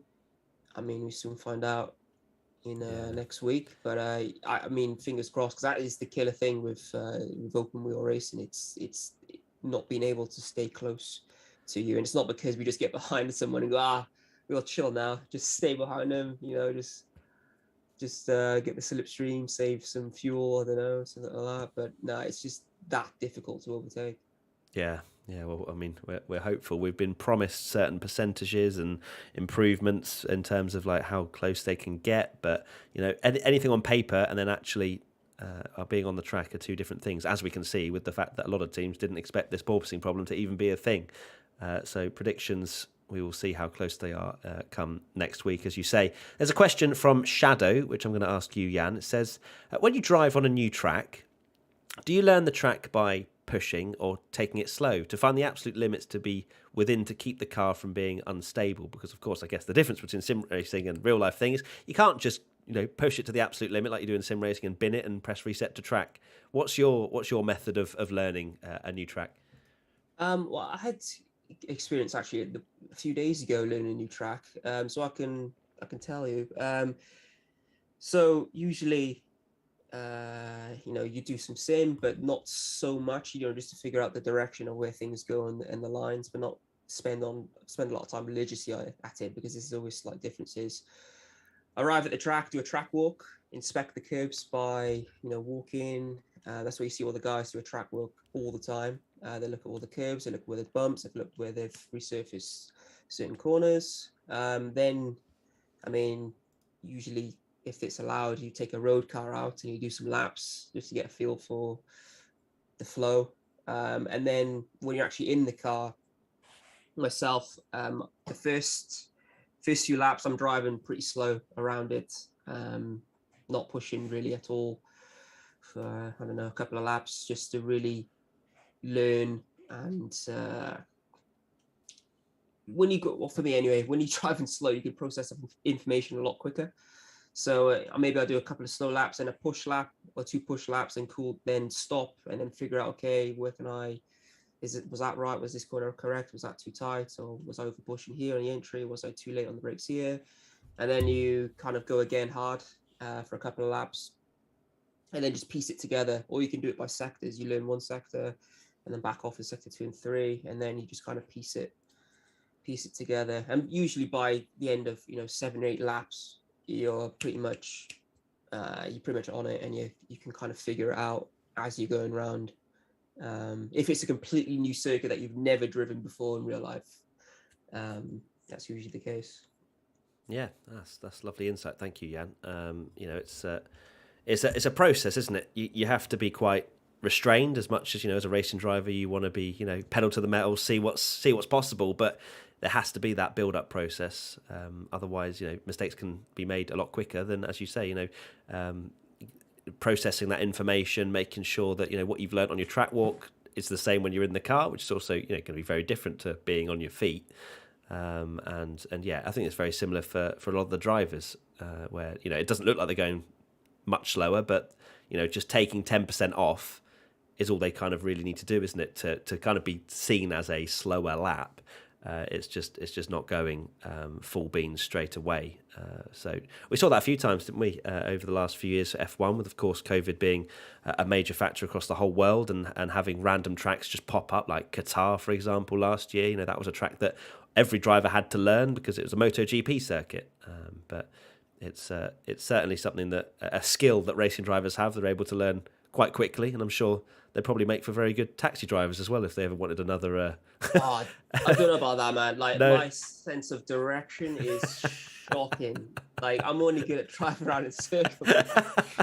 Just the same route over and over. You'll be a taxi driver for one route, and that's it. Yeah. Oh dear, that's good stuff.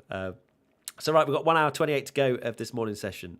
Zhou, Gasly, Hamilton, and Alonso are out on track at the moment. Let's see what's inside the Race Live Media Hub have been given, if anything. Hamilton, half a century of laps so far today.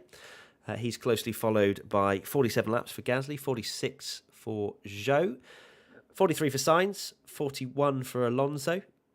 We've got 39 for Norris, 38 for Magnussen. Then we've got 33 for Latifi. And then we're in the 20s for Perez. In fact, 20 full stop for Sergio Perez, where, of course, Red Bull were working longer on the car this morning to apply the upgrades ready for day 3. We can see the Alfa Romeo of Guan Yu Zhou, who was at the top of the timesheets earlier on today, having maybe a small little glory run in that Alfa Romeo. How difficult of a task is it, Jan, for someone like Guan Yu Zhou to come into a brand new formula? Do you think that, on the flip side, the fact that it's completely new regulations and a lot of drivers, or all the drivers, are in a learning curve, that it's almost better for Zhou to join now in 22? Yeah, I guess so. Yeah, because the regs are so different and the cars are so different. For somebody new coming in, it's better than coming in. I guess maybe 2 years ago, when the regs, also say 3 years ago, when they're kind of established and the pecking orders are kind of established. Really, the pecking order hadn't really changed for a few years once the regs are fully set in place. So yeah, it's the same for it's the same for him as it is for Lewis or for Max. Jumping in this new style car for the first time. The only difference is he's just got less F1 experience, but his actual experience in racing is, still significant. So it's better for him. Good stuff. We've got Perez out there as well now on an outlap after mentioning he's got the lowest mileage of the day so far. Fernando Alonso looks like he's on some sort of push lap. I don't want to say a hot lap because I don't think any of these are hot, but definitely a push lap. Got the DRS wide open into turn number 11. We'll find out what that middle sector is looking like. Doesn't seem to be troubling Perez, that's for sure. He's on the C4 tyre at the moment. He's a second and a half down on what Perez has achieved at the top of the timesheets. 33.1 for Perez, the fastest time we have seen throughout this Bahrain test. But Alonso in that pink Alpine livery. What's your thoughts on the livery, Jan? Are you more of a fan of the standard Alpine livery we're going to see for 21 races of the season, or this pink one that we're going to, for some reason, see it for the first two? Yeah, I'm not. I don't like the pink. I don't like the pink. It reminds me of one of those old like Porsche 917s, like Le Mans did, like the pink pig, like back in the 70s. It just looks terrible. What about the blue and pink one? That's nice. I like that. Okay, I like those traditional colours, but just the pink thing is. I get, BWT, their water's pink, I guess, their drink sponsor, but it does nothing for me. Out of all the liveries on the grid, this one's the worst. Yeah. Alpine's definitely, I think, a community sort of the one thing that this F1 community can agree on, which is there's not many that they do. Is the fact that Alpine's livery is not that great. Perez looks to be on some sort of push lap. He was quite out of shape out of turn one. He's just a tenth and a half down on his fastest time in that first sector. He's also on the soft, I think that's C4's, C4 tyre. Actually, no, that might even be C5. It's difficult to tell because C4s are the red Pirelli writing, but with the brackets around. C5 are the ones with just the red Pirelli writing, but when the car's going quite quickly, it's quite difficult to tell. I think that is actually the C5s, from what I can see. He's got the DRS open. He's passing the sister team AlphaTauri and Pierre Gasly in the car this morning. Every single team are swapping drivers between the morning and the afternoon, bar Lando Norris, who has got the car for the whole day again today. Because Daniel Ricciardo, unfortunately, is still unwell. Perez losing a lot of time in that middle sector, so nothing to write home about with this particular lap.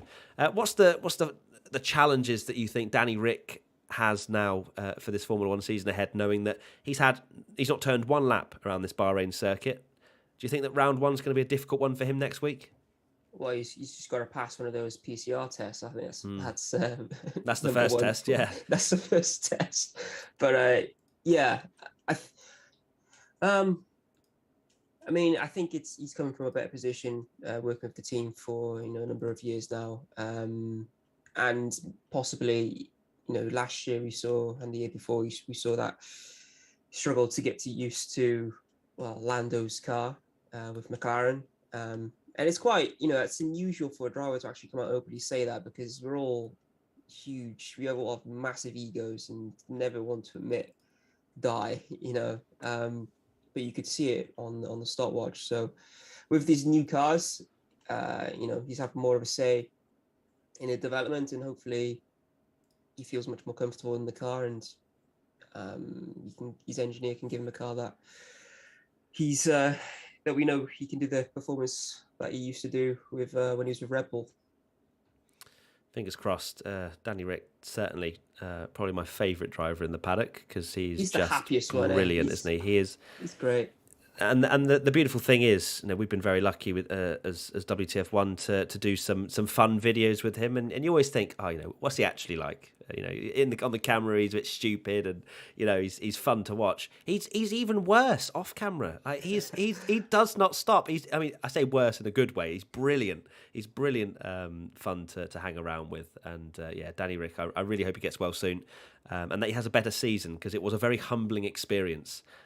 What he had last year. Of course, he did walk away with 21 from 21 with a victory, which was which every star aligned, I think, for Danny Ric that weekend. But how do you bounce back, do you reckon, as Danny Ric after Lando, not a new kid in Formula One, but certainly a younger, fresher driver? How do you think Danny Ric bounces back this year? Well, the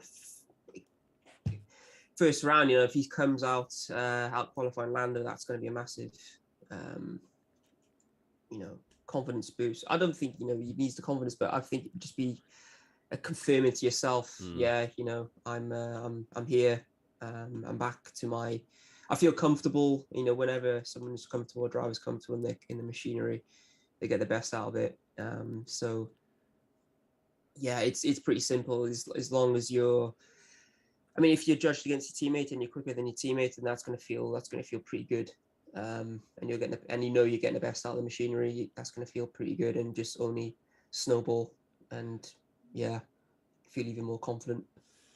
Absolutely. Hopefully Danny Rick can do that. It's a little bit of an on-track battle going on. I say battle very loosely. We had Perez coming out the pits. You had Hamilton behind Pierre Gasly, and Gasly didn't really want to give up that position too much, but didn't open his DRS to defend, and Hamilton gets through the pair of them. But it is interesting and useful information. As much as it just might seem like a bit of fun for drivers to battle each other out there, but it also gives you a little bit of an insight into the aerodynamic performance of your particular car, because not only, of course, the F1 regs have been designed to help overtaking and help following of other cars, but the different philosophies will mean that some cars follow better than others. And Mercedes never usually was a very good car following, because they were built to win and they were very used to being the fastest car out there. So we had seen some struggles, especially in the hands of Bottas. I was going to say, getting through the field. Maybe not so much with Hamilton, but then we didn't see so many times where Lewis had to come through the field. But I mean, Brazil was a great example of him coming through the field, but also having an engine that was absolutely ridiculous. So it's going to be interesting, really interesting to see. But the thing that's baffling me about that Mercedes is how on earth are they calling it? It's there's hardly any air intake whatsoever on that Mercedes. And Gasly's coming back at Hamilton into turn one. Oh, we love to see it. So the AlphaTauri passes the Mercedes into turn one. Hamilton's not having any of it, and I reckon he's going to now open DRS to get him back. There's a bit of overtaking going on in testing. We love to see it. Hamilton to the inside. Will he? He doesn't make the move. Doesn't want to risk it. Gasly late on the brakes. This is not, I wouldn't say similar to what we saw with Stroll and Alonso, because I felt like that was a little bit of an ego battle, if anything, whereas this one seems to be just a bit of fun. But Lewis following. Right, let's have a look at this. We've got an onboard of Lewis following. I don't think Gasly's pushing that hard, but it's good to see that he hasn't fallen 100 car lengths back because of massive understeer. Into turn 10 is going to be a bit interesting with the dirty air. And the Mercedes has struggled quite a bit into turn 10 with front locking, but no such problems this time around. And look, we're seeing some on-track action with two cars, Jan. This is exciting.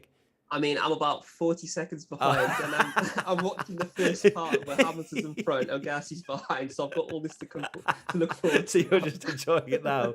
Oh, that's brilliant. So we're going to see two different facial expressions at different times. But no, it's good to see, isn't it? A bit of on-track battles, and hopefully it's a foreshadowing of things to come. Maybe not between AlphaTauri and Mercedes, but maybe. I mean, that would be a turn up for the books, wouldn't it? If AlphaTauri were the lead Red Bull team. Of course, AlphaTauri are the second Red Bull team. It's Hamilton going to have a go into turn one. Sorry for the spoilers, Jan. He's not actually open DRS this time, so I think that might well be the end of the wheel-to-wheel battling for now. We've got Perez, Zhou, Gasly, Latifi, Hamilton and Alonso all out on track with 1 hour 17 and 57 seconds to go. Let me pop up some new images for you.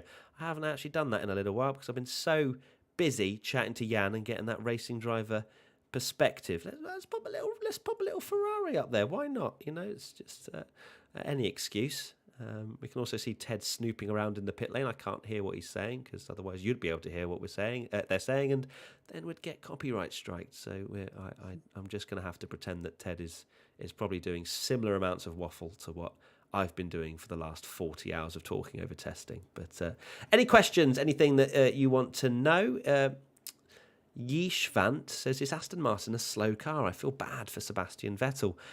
Don't jump on times, as I think that's the recurring theme from testing. Don't jump on what's going on for the timings. I don't have a massive amount of hope for Aston Martin this year. I think that it was, again, quite a humbling experience for Aston Martin to take over Racing Point and have a worse season with essentially what you could argue with more resource as Lawrence Stroll, takes over the entire team. You got Sebastian Vettel, a 4-time world champion, but they were saying all the right things with their first car launch last year, but they really got scuppered by the changes in regulation, didn't they? They were very similarly impacted like Mercedes were at the start of the season, but didn't manage to catch up anywhere near as quickly as Mercedes did. No, well, at least this year the car actually looks good. Yeah, at least even if it's slow, it means we can look at the livery for longer. So into turn one, Hamilton actually getting very close to Gasly again. So of course we are fully focusing on that at the moment, and this is, I think Hamilton is doing this on purpose, to be honest, to just stay behind Gasly and see what is possible when following cars. He's not all over the back of that AlphaTauri, I'll be honest with you. And if we do think the Mercedes is the fastest car, I don't know. I'm reserving judgment because it's very difficult to tell if he is able to follow quite closely. Obviously, Pirelli have come out and said that they are going to be producing more durable tyres this year, and we're going to maybe see a lot more one-stops, which would obviously not be great, especially if the cars can't overtake as well.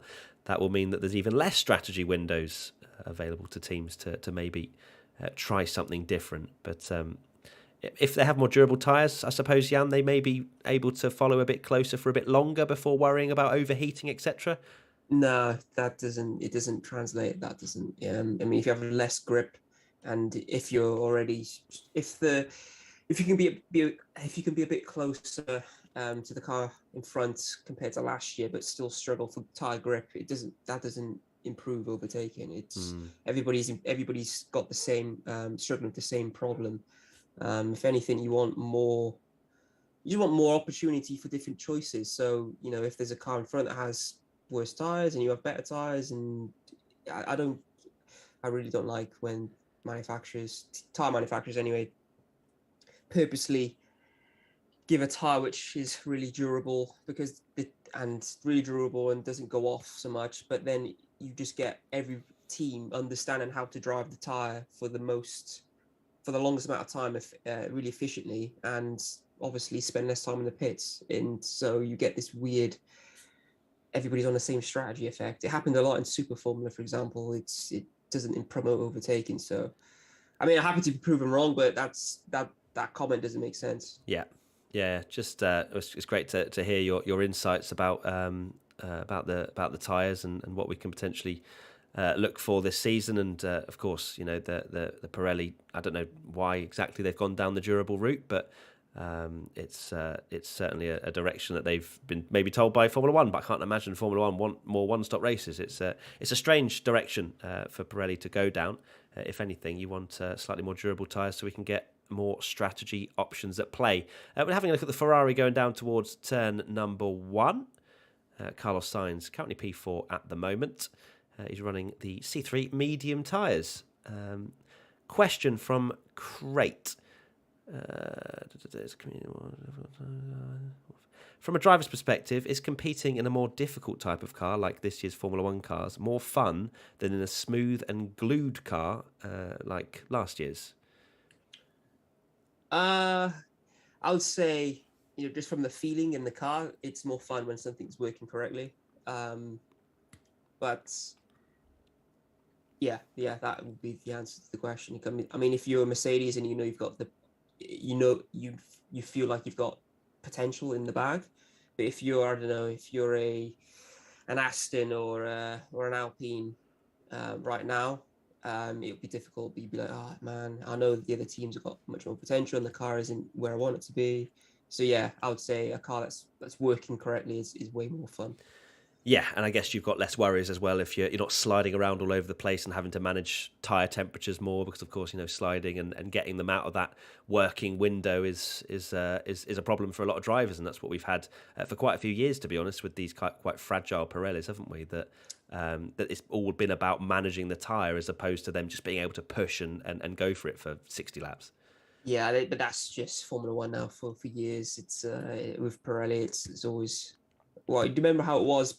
Like back in, what was it, the early 10s? What was it, like 2000? When Pirelli first sort of came in and when they were getting and had like 4-stop races and stuff and stuff. Yeah, that was like madness. That was ridiculous. I remember it was Canada, I think it was, where they honestly, there was like not a dry line, but the only clean line because everywhere else was marbles. Like I remember the last couple of laps there was absolute chaos. Like you went offline, you're gone. You're not anywhere near the corner. So I'm glad we don't have those days because I felt like that was almost a little bit too much. But yeah, I mean, like I don't know.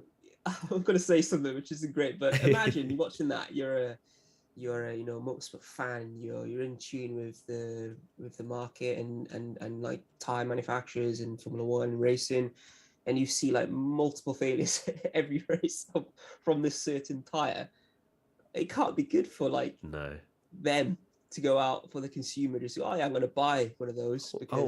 Sorry, Jan, I'm just seeing some. Oh God, that's a little bit of a move from Gasly there. So Hamilton passed Gasly into turn one. Gasly then tried to come back at Hamilton. Hamilton deployed his own DRS to defend, and it looked a tiny bit tight on turn four, but thankfully Hamilton obviously took a little bit of a wider line to ensure no contact. But it's quite interesting that obviously the second run team AlphaTauri, owned by Red Bull, just having a good old ding dong with Hamilton, getting some insight into what it's like to follow that Mercedes, and I'm sure Red Bull will be on the phone to AlphaTauri asking for absolutely all the data.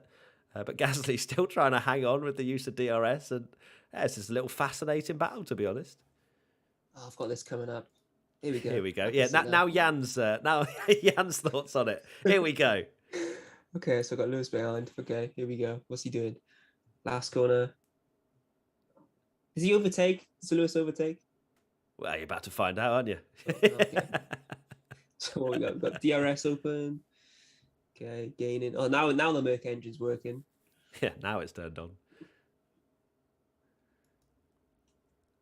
Okay. Yeah, a little bit of a ding dong. It's good. It's good to see Gasly's actually still trying to hold on, even now in real time with what I'm watching. DRS open again. Gasly's going to go up the inside again into turn one.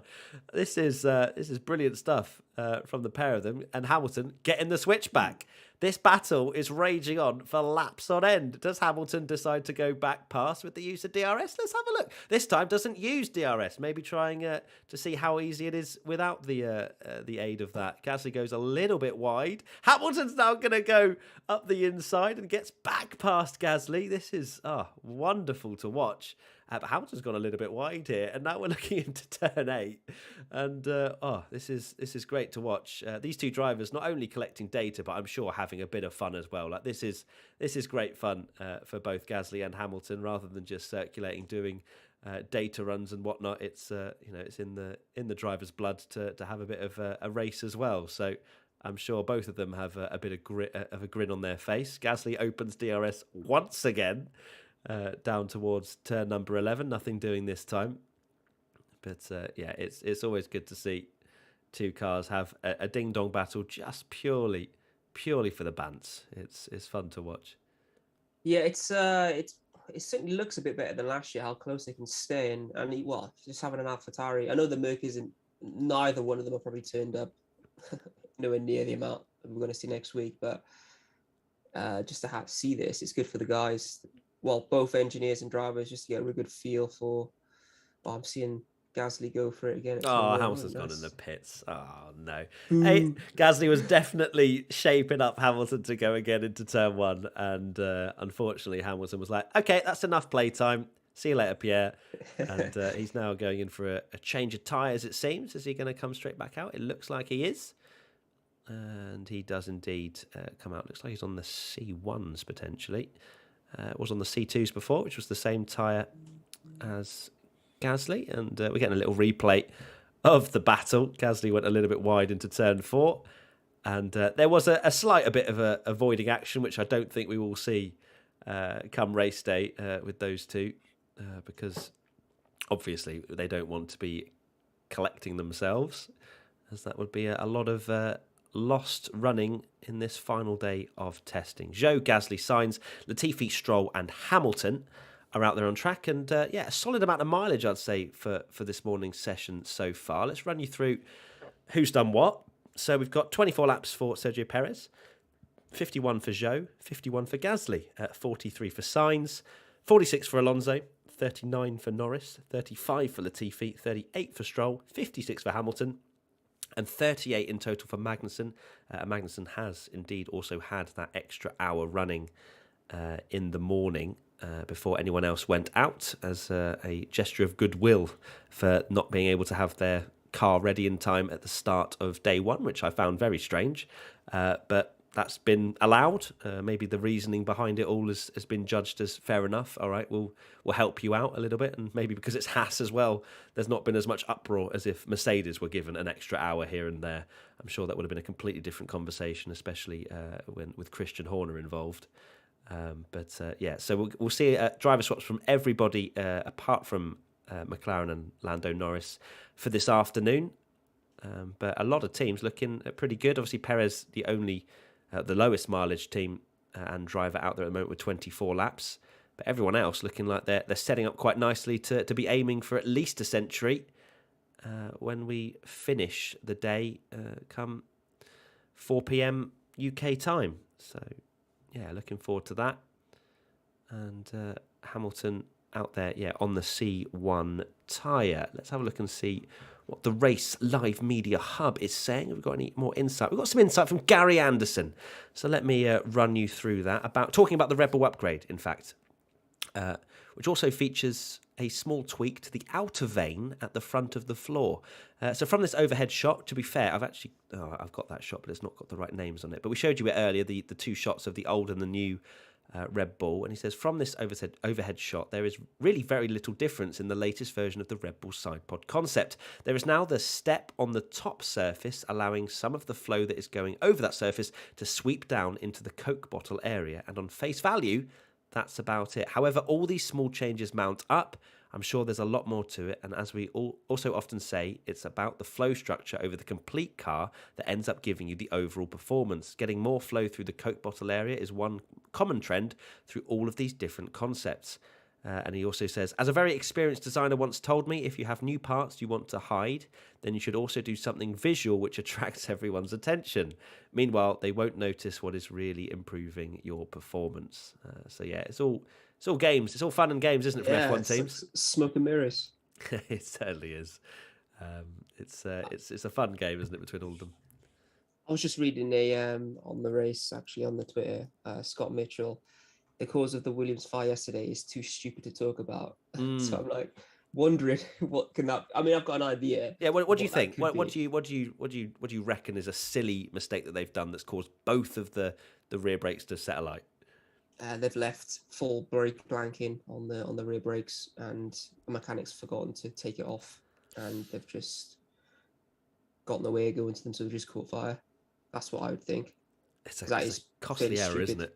Yeah, it's a costly error because they lost the entire running from then. I think they did 14 laps yesterday, and then they had the fire, and the car wasn't repaired until today. So I'm sure the mechanic that forgot that would have had a very stern talking to at the very least. I love that quote. Too stupid to talk about. Yeah, it's crazy, isn't it? Usually they're quite upfront, be like, yeah, it was this or it was that, but they've gone like, nah, this is so bad that we can't talk about this. I guess that they've left it up to our imaginations. Any other potential reason, do you think, or is that literally the only thing that comes to mind? That's the first that come to mind. I'm having to think. It was the rear brakes. There's nothing else you can do for rear brakes to catch fire. I don't know, unless they forgot to literally add a part. I don't get it. No, maybe they didn't add any brake. Actually, they have the brake carbon ducts.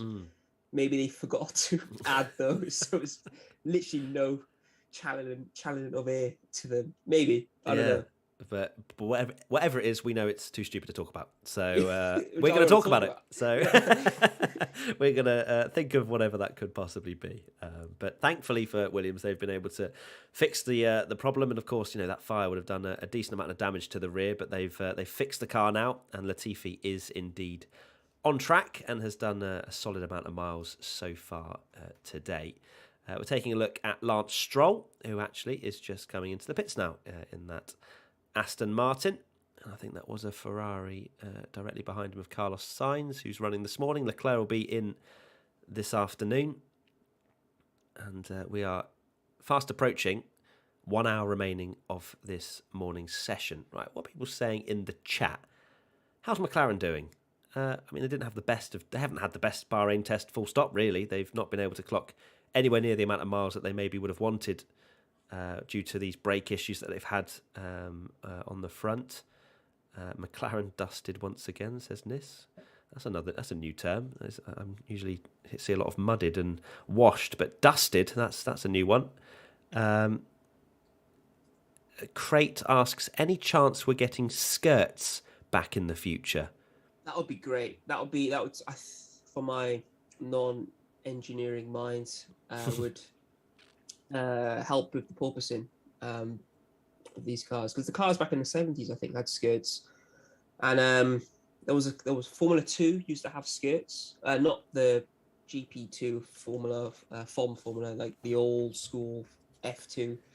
They had some ground effect with skirts, and it just means that the side of the floor has the skirt and it can trap the air, so you don't have to run such a low ride height. With these cars, they're having porpoising problems because for the floor, in order for the floor to actually work and produce downforce, it has to be as low as possible to the floor. But you get to a point at a certain speed where obviously with the loading of the downforce, it pushes the car closer and closer to the floor, and then it sucks, and then you get this up and down porpoising effect. If you have a skirt, you can actually keep the ride height at an acceptable level and keep the air trapped in the floor, producing downforce. So yeah, it would be great if they actually had skirts. I think it'd be a bit more effective. So what's your opinion, or I guess your prediction, because it could go either way, I suppose, from the FIA's standpoint, where, of course, they've created these regulations and the teams have built their own designs. They've obviously come out and had these porpoising problems. Do you see, from your perspective and obviously your own racing experience and how governing bodies and things like that work, do you think they'll go down the route of, well, we've made these rules, you can fix it. I know it's going to cost you time, but you can fix it. Go and do that. Or do you think the FIA may be a bit more lenient and go, right, okay, well, you can add this, you can add that. We'll tweak the rules a little bit to allow you to essentially build a better, faster car that way? I think the FIA won't do anything because it's not like it's a massive issue. It's not like there's every single team is locking up into turn one because the thing's jumping off the floor. Yeah, I think they'll fix it. The teams will get around it. They'll find other fixes for it, but it's not so much of a massive issue. It's not like bodywork is falling off the car because the floor it's hitting the ground so hard. So I think they won't add it, to be honest. And you actually mentioned that you've driven cars that have had severe porpoising problems. In terms of the internals of the car and having that porpoising problem, does it cause damage to the car? Yeah, you can crack floors with if it's significant, and you can crash. Yeah, that's a big one. Yeah, so you can damage. Main part is, well, they've said, right? They've said the cars now can be an extra 3 kilos heavier, which I think came out for this Bahrain test. I remember reading it. The cars can be an extra three. The minimum weight has gone up an extra 3 kilos to add reinforcement to the floor because of the damage caused by porpoising. Interesting. So there is still definitely that problem for some teams, especially down towards the final corner, as opposed to down towards turn one. It is naturally a reasonably bumpy track as well, isn't it, Bahrain?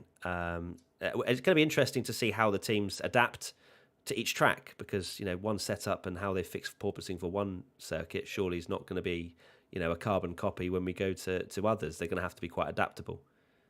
Yeah, I'm trying to think of certain bumpy tracks. I mean, a lot of them are so smooth now because they always get resurfaced. But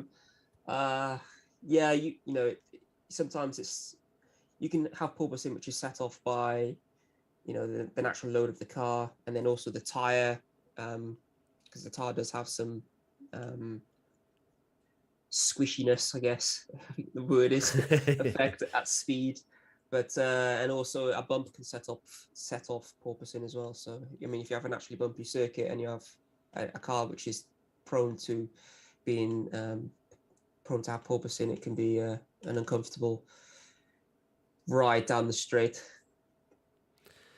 Interesting stuff. I wonder if we'll still be talking about porpoising halfway through the season. I don't think so. Yeah, it's going to be Yeah. something that they just need a little bit more time to dial in, isn't it? And Yeah. figure out the problem. It's still a massive learning curve for all of these teams to figure out, these beasts that they've been working on for quite some time. And there is Sergio Perez on the left, and Christian Horner's being spoken to on the right. What do you reckon he's saying? Yeah. You reckon they're talking about him saying So, what I really meant was... yeah, it wasn't against the spirit of regulations because we're working on one ourselves and we think it's great. I don't know. It's great. Have you watched Drive to Survive yet, Jan? I haven't. I haven't, yeah. Are you when did it usually come a out? fan? It's recently, It though. literally came out yesterday. Yesterday at Nah. 8 a.m. So fair enough if you haven't. It has literally been a day. But are you usually a Drive to Survive fan? Have you watched the other seasons? Yeah, it's very It's very good. It's one of those pieces of television where anybody with no experience of that particular sport can sit down and be entertained. And I think it's genius. Like, what was it? The Michael Jordan thing. Yes. The Last Dance. Yeah, Similar yeah. thing. Senna's another one. Anybody can sit down and watch that and be entertained. It's fantastic, and it brings such a side to our sport, which is, as drivers, and as others who've actually been around people within the sport, the public get to see, because I'm sure Christian's talking about some stuff in a way where you have to be seen to be, you're the team manager of Red Bulls. There's a certain way you have to present yourself, and it's all very PR'd up and whatnot. Whereas in reality, when you actually meet these people, they're effing and blinding, and there's egos involved, and it's just how it is. It's just how we are as people, as competitive people, and you don't get to see that on sometimes traditional TV. Yeah. I mean, I'd love to see that effing and blinding after a Sky Sports interview. I'm sure that'll go down beautifully. It'd be awesome. Like an 18+ channel for Sky Sports F1. That'd be great. To be fair, you will be pleasantly happy about Drive to Survive season 4 because they are all effing and blinding. There's no PR Christian Horner, that's for sure. So that is. You've seen all of it? Yeah, I watched episode 10 last night because we were given the first 8 episodes early, so I didn't watch all 10 in one day. Although I wouldn't put it past myself, but yeah, no. So we'd thankfully got the first 8 quite early, and then 9 and 10 were released with everybody else. So yeah, I've always been a massive fan of Drive to Survive. I think this season, as a Formula One fan, it's difficult to enjoy because it's more about a season review than it is actually the fly on the wall stuff, which I think the first season in particular absolutely nailed. Really? Okay. Yeah. So if you're looking forward to a season review with little bits and bobs, like there's a great episode on Sonoda, and I found that the Haas episode really interesting as well because there's a lot of talk about pressures of sponsorship and things like that. But that's the sort of stuff I tune in for. But I get that also that's probably not what a casual non-F1 fan would watch. They don't want to see Mazepin's dad complaining about money. They want to see like the crashes and the fun and stuff like that. So yeah, I mean, I'm sure they'll still get millions and millions and millions of views on it, and it is still good for the sport. But yeah, maybe it's definitely coming out of the realms of massively enjoyable for a Formula One fan, just purely because as well they cut things very strangely. The team radio is very odd.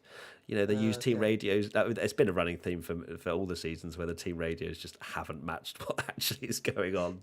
Like, obviously the Grosjean crash was horrifying, and the fact that they put the fact that Grosjean had said the F-bomb as he was heading towards the wall. Like, it's things like that where you just go, I mean, come on, right? Come on, that's a little bit too much. Anyway, I won't go into a Drive to Survive bash because I know a lot of people have already watched me rinsing Drive to Survive. The 10-minute video we put out a few weeks ago, so apologies, I got sidetracked. 52 minutes to go in testing. Not in testing, of the morning test. We've still got 4 hours to go this afternoon. Reminder, we are streaming as well for the entirety of the afternoon if you wish to join. And that'll be good fun. We've got Carlos Sainz coming into the pits just for a stop and start. Jan, I don't know if you know, I'm going to ask you anyway. Why do drivers come into the pits, stop on their pit box and drive off again? Is there any reason for that? Like without any work being done on the car? I guess it's just get used to the clutch feel or laying down a bit of rubber. That getting them ready, prepared for that, because it's such a short pit stop and getting all the secrets in right. That's what I put it down to. I'm not maybe there'd be another reason, but that's what I put it down to. Yeah, I mean the clutch point makes perfect sense, and Mm. I guess a Because couple of the mechanics just have a little look at the car as well. I don't know, but yeah, I guess it's not that big of a deal. But just wondering why they would do that. We've got 3 cars out on track, make that 4. Perez has just left the pits. We've got Perez, Gasly, Latifi, and Hamilton out on track. Nicholas Latifi, thankfully, hasn't been on fire today, so that's good. Loved Alex Albon's commentary, amazing. I don't know if you've seen it, Jan, but he was commentating as Latifi's car set on fire for Sky Sports. He was being interviewed, and it's absolutely brilliant. Alex Albon is hilarious, and he was basically being like, "Oh yeah, no, I know why that's happening. I know why the rear brakes are on fire." And then he basically went on to say, "Well, we've been lacking some rear tyre temperature, so we thought flames would help." And the second he pretty much said that, Latifi spun and the whole thing went up in flames. So it was really good from Alex. He is quite funny, bless him. It's great to have him back in the sport as well. Oh, I'm gonna watch that. Yeah, it's really funny. So yeah, there's loads of clips on Twitter. So yeah, be sure to check that out. And if you haven't seen it, chat, go and check it out as well. It's really funny. We're riding on board with Latifi at the moment. Had a bit of a struggle through turn 8 there. Now down towards the very tricky double left-hander and turn 10. And yeah, 2.5 seconds off the pace is Latifi at the moment. But remember, it's funny how the amount of times I've said, no, don't worry about the times. But obviously you still look at the times. You still, review the times. Everyone's just like, why Merck so slow? Haas, how were they quickest yesterday, but 5.5 seconds off today? It's funny that because people just dip in and out of the stream. They ask the question. I'm like, I just said that 10 minutes ago. Yeah. But no, it's I'll just be on a loop. Just have like the same FAQ. Just constantly going over and over. Let's see what the questions. I thought Mercedes were bringing new upgrades. Says their name is Toe Muncher. I mean, that is great to have you, Toe Muncher. Thanks for joining. The Mercedes looks undrivable. It is quite funny how you'll ride on board, and yeah, there are times where the cars look pretty difficult to drive, but you don't know what run plan they're on, you don't know the fuel loads, the tyre life, whether they're using a scrubbed set, whatever. There's so many variables, aren't there, that you can't, as much as it's great to ride on board and see if they're struggling, you can't immediately just jump to the conclusion that one car's great and one car's not. Yeah, I mean, there's just watching onboards. I'm on Latifi's now, and it just doesn't look that hooked. He's at the hairpin. I think, I don't know what corner that was, maybe turn 6 or 7. But yeah, it doesn't look hooked at all. Doesn't look like it has any minimum speed, and he's snapping at the apex, and it has no traction compared to the Merc. I mean, you see lots of clips of Lewis locking a snatch in the corner, but yeah, compared to like the Williams, quite a big difference. Yeah, definitely. There's been some high hopes for Williams. Of course, they have a technical partnership with Mercedes, and they've got quite narrow side pods as well. Yeah, the car looks great. Yeah, like, I think it's one of the best looking cars on the grid. You can sometimes tell when there's a new regs, and then the cars come out, and you have like a Mercedes, a Ferrari. Then you get to the tail end of the grid, and the cars just don't look like they have the downforce. Whereas this thing looks the part. It looks great. Yeah, it looks great. I mean, when it's not on fire. Yeah. All right. Yeah, there's small amounts of hope. I'm not convinced. I mean, I love Alex Albon. I think he's a great personality, and Latifi as well. It loves Nutella. But I don't know, as a driver lineup, whether it's anywhere near strong enough for Williams to really propel themselves up the grid. How do you see kind of, the teams like, for example, Williams and maybe Haas last year? How much do you envisage, having both new drivers or newish, lack of experience compared to some others on the grid? How much do you see like teams being affected by that? Man, like Formula One is down to engineers. I mean, the drivers can make a difference, the spark. But I mean, if you've got a car or a direction that the team's taken, which is just wrong, doesn't matter if you're Lewis Hamilton or I wouldn't say Lewis. They say like, if Alex Albon had the same, he's fantastic. But let's say Alex Albon had the stats of Lewis Hamilton, but the same level experience. You get what I mean? Like the the persona, like the public image, Yeah. is not a seven-time or 8-time world champion, but you still have the speed of Hamilton. You don't have that pull on the team, so it depends on who you are as well. Like you can have all the speed in the world, but if you don't have that real pull within a team to drag a car, drag the team in from a wrong direction to the right direction, it doesn't matter if like your speed, because you don't have a positive effect on the team. But as drivers, everybody on this grid is rapid. There's no one who really that shouldn't be there. It's They're not the pay drivers from the sort of 80s and 90s where people are so like negative about Stroll sometimes. Oh, he's a pay driver and things like that. And you look back like 20, 30 years ago, and you had like middle-aged men just popping into Formula One cars for a jolly on a weekend. So the grid's in a good state, isn't it, at the moment? Yeah, I mean, you always get that. You get it in every. It's bloody annoying. Can we swear on this?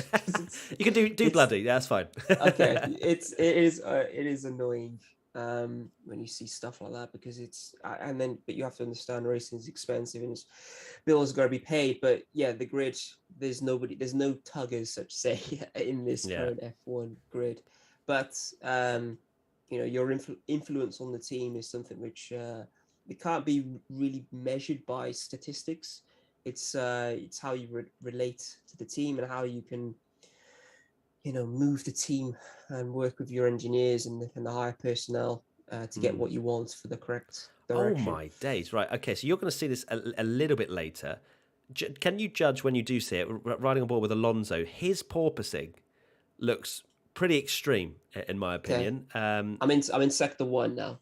Yeah, whatever they've done with the car, that's probably the worst from my opinion. Example of porpoising.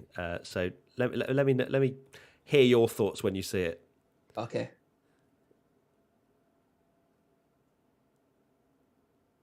Are you riding on board with him? Not yet. He's coming to that turn 10, double left. Okay, all right. So we're nearly there. So it was the kind of the out of the penultimate corner. You see the onboard, and then especially down the main straight as well. Okay.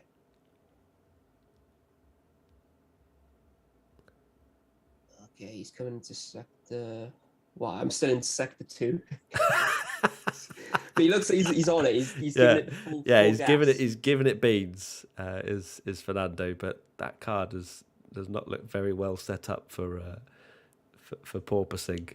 It was quite extreme down towards turn 1 as well. To be honest into with the you. last corner. Into the last corner. Yeah. It's like he's happy. Yeah. It's like when Lando was vibing to the music. I think it was at France a couple of years ago, and then down towards turn 1 as well, like properly bouncing. Oh yeah. Even when he backed off as well. Yeah. It was bouncing along. So would you label that as extreme porpoising? Nah, because it's it's not like you have parts flying off the car, so you won't fair. get the FIA to do anything until there's bits of car coming off, and it's an actual hazard. You won't get the FIA doing anything. This is just a team setup. They need to figure this out. They need to sort that out. Clearly, whatever direction they've just taken for this particular run has made it go a lot worse, and I imagine he won't be out there for too much longer before his neck comes detaches from his head, because that cannot be fun. Especially Fernando's it's his mid-30s. He can't be he can't be doing that. He's going to be pulling his neck. Age thing, don't make a difference, man. Like it doesn't matter. Like the guy he's just got the fire inside him. He's they're all incredibly fit if they could drive these cars for hundreds of laps every day.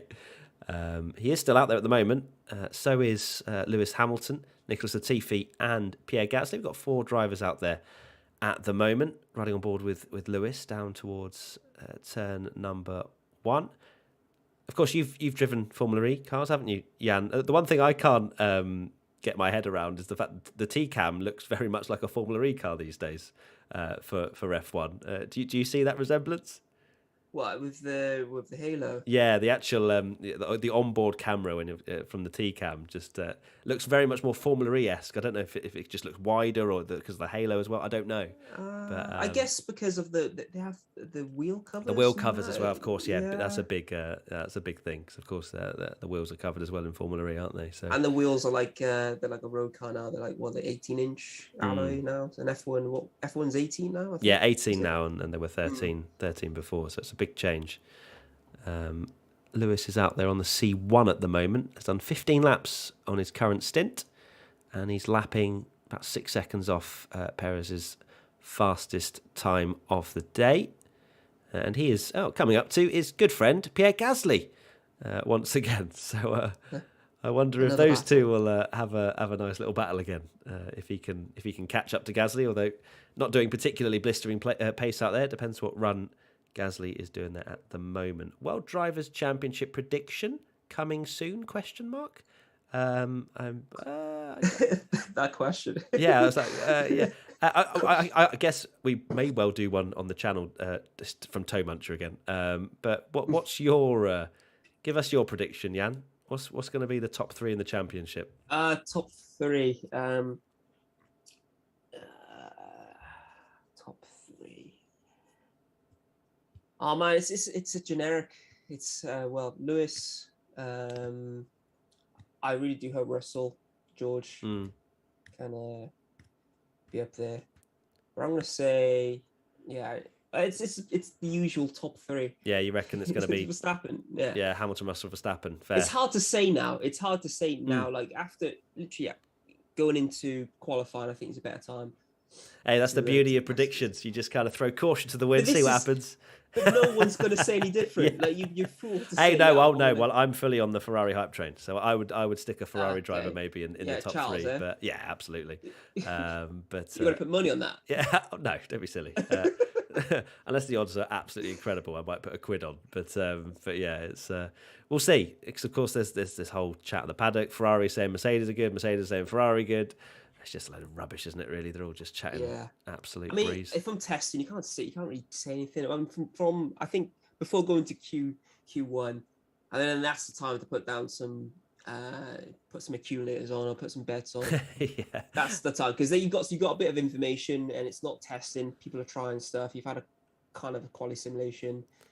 And how much do you reckon? Because obviously teams will know their own pace and where they're at, and you know they don't have to do a blistering 100% turn up the wick to know kind of roughly where their car sits in quali trim. How much do you think other teams learn, or teams learn about other teams? Like how much can they dissect? Of course, you've got the speed tracing and stuff like that, where you can get a rough idea. But will they know by the end of this day where the likes of Mercedes will be? They've known from day one, Bob. They've known from Barcelona. Like, you reckon? Yeah. They know the pecking order, and they have so much. I mean, other championships that I've done, you know, the information you can get from other teams just from your own devices that you use to gather information from other teams, and then you have F1 spec. There's stuff we don't even know about, which they're probably using to gather information. They know. They have a good idea of where everybody else is. They just don't tell us. Nah, they wouldn't sell it because they wouldn't say it because then you get everybody going down the bookies and yeah. Might have to have a chat with an F1 team, see what they say. I've got thank you, Benji. Hello, Benji. He's joined our video editor to send me some pictures. Thank you very much, Benji. We've got a nice little side by side of the Alpha and the Mercedes. We're also seeing a replay of Alonso bouncing all over the shot with that camera. Yeah, that camera looking back at the helmet cam is unbelievable. It's an interesting. There was a weird thing that, and I don't know if you have the answer to this. It was a strange thing that I was actually. I think Oscar Piastri was asked this because Ocon yesterday was taking the strangest line into turn one. It was the tightest line. It was like all the way to the pit wall and then all the way down to turn one. Like no racing line involved. It looked like he was doing the most obscene overtake ever. He said it was potentially aero mapping that they were doing, but on that side of the track, I don't know. Can you think of any reason as to why Ocon was taking this very bizarre line all the way down to turn one, tight as you like on the apex of turn one, and then going on his way? I mean, it's a mystery, but I wondered if you had any insight. I haven't seen it, but if I was going all the way down the pitch straight, was he next to the pit wall? Yeah, it was literally like tight. He was going pretty much full racing speed, but just I wonder if it's to see if there was a wind effect, if you stay closer to the pit wall, if there's some kind of blocking of the wind. I don't understand the turn one thing. Yeah, strange. we usually do aero mapping at in the middle of the track, but usually not full speed. It's at a certain speed we do the aero mapping. But yeah, don't know. Yeah, so it was definitely a weird one. Thank you, Katie, as well, for sending me some images. I will use them as well. I apologise. I've been so busy chatting to Jan and getting all of his insight. I've not been changing the images. But hopefully, everybody, you are still very much enjoying this and enjoying Jan's technical insight as well. It's great to have you on, Jan. We've got 36 minutes to go, and we've got 3 cars out on track: Zhou, Gasly, and Latifi. Gasly on an outlap. Latifi's still circulating out there. How many laps has he done now? 55 laps. The most laps today is Lewis Hamilton with 76 on the board. Then we've got Gasly with 72, 64 for Zhou.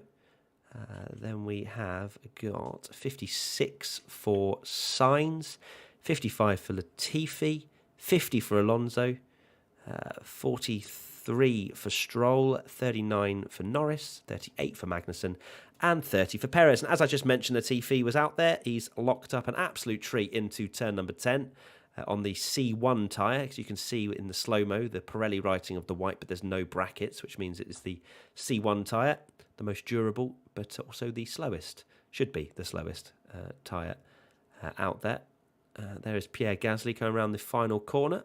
Had a great ding-dong battle with Hamilton a little bit earlier on. Love to see it. Hamilton has since disappeared into the pit lane. Shame. We thought maybe we'd get another bit of battling. I'm just going to have a look and see at the Race Live Media Hub. There's a question, actually.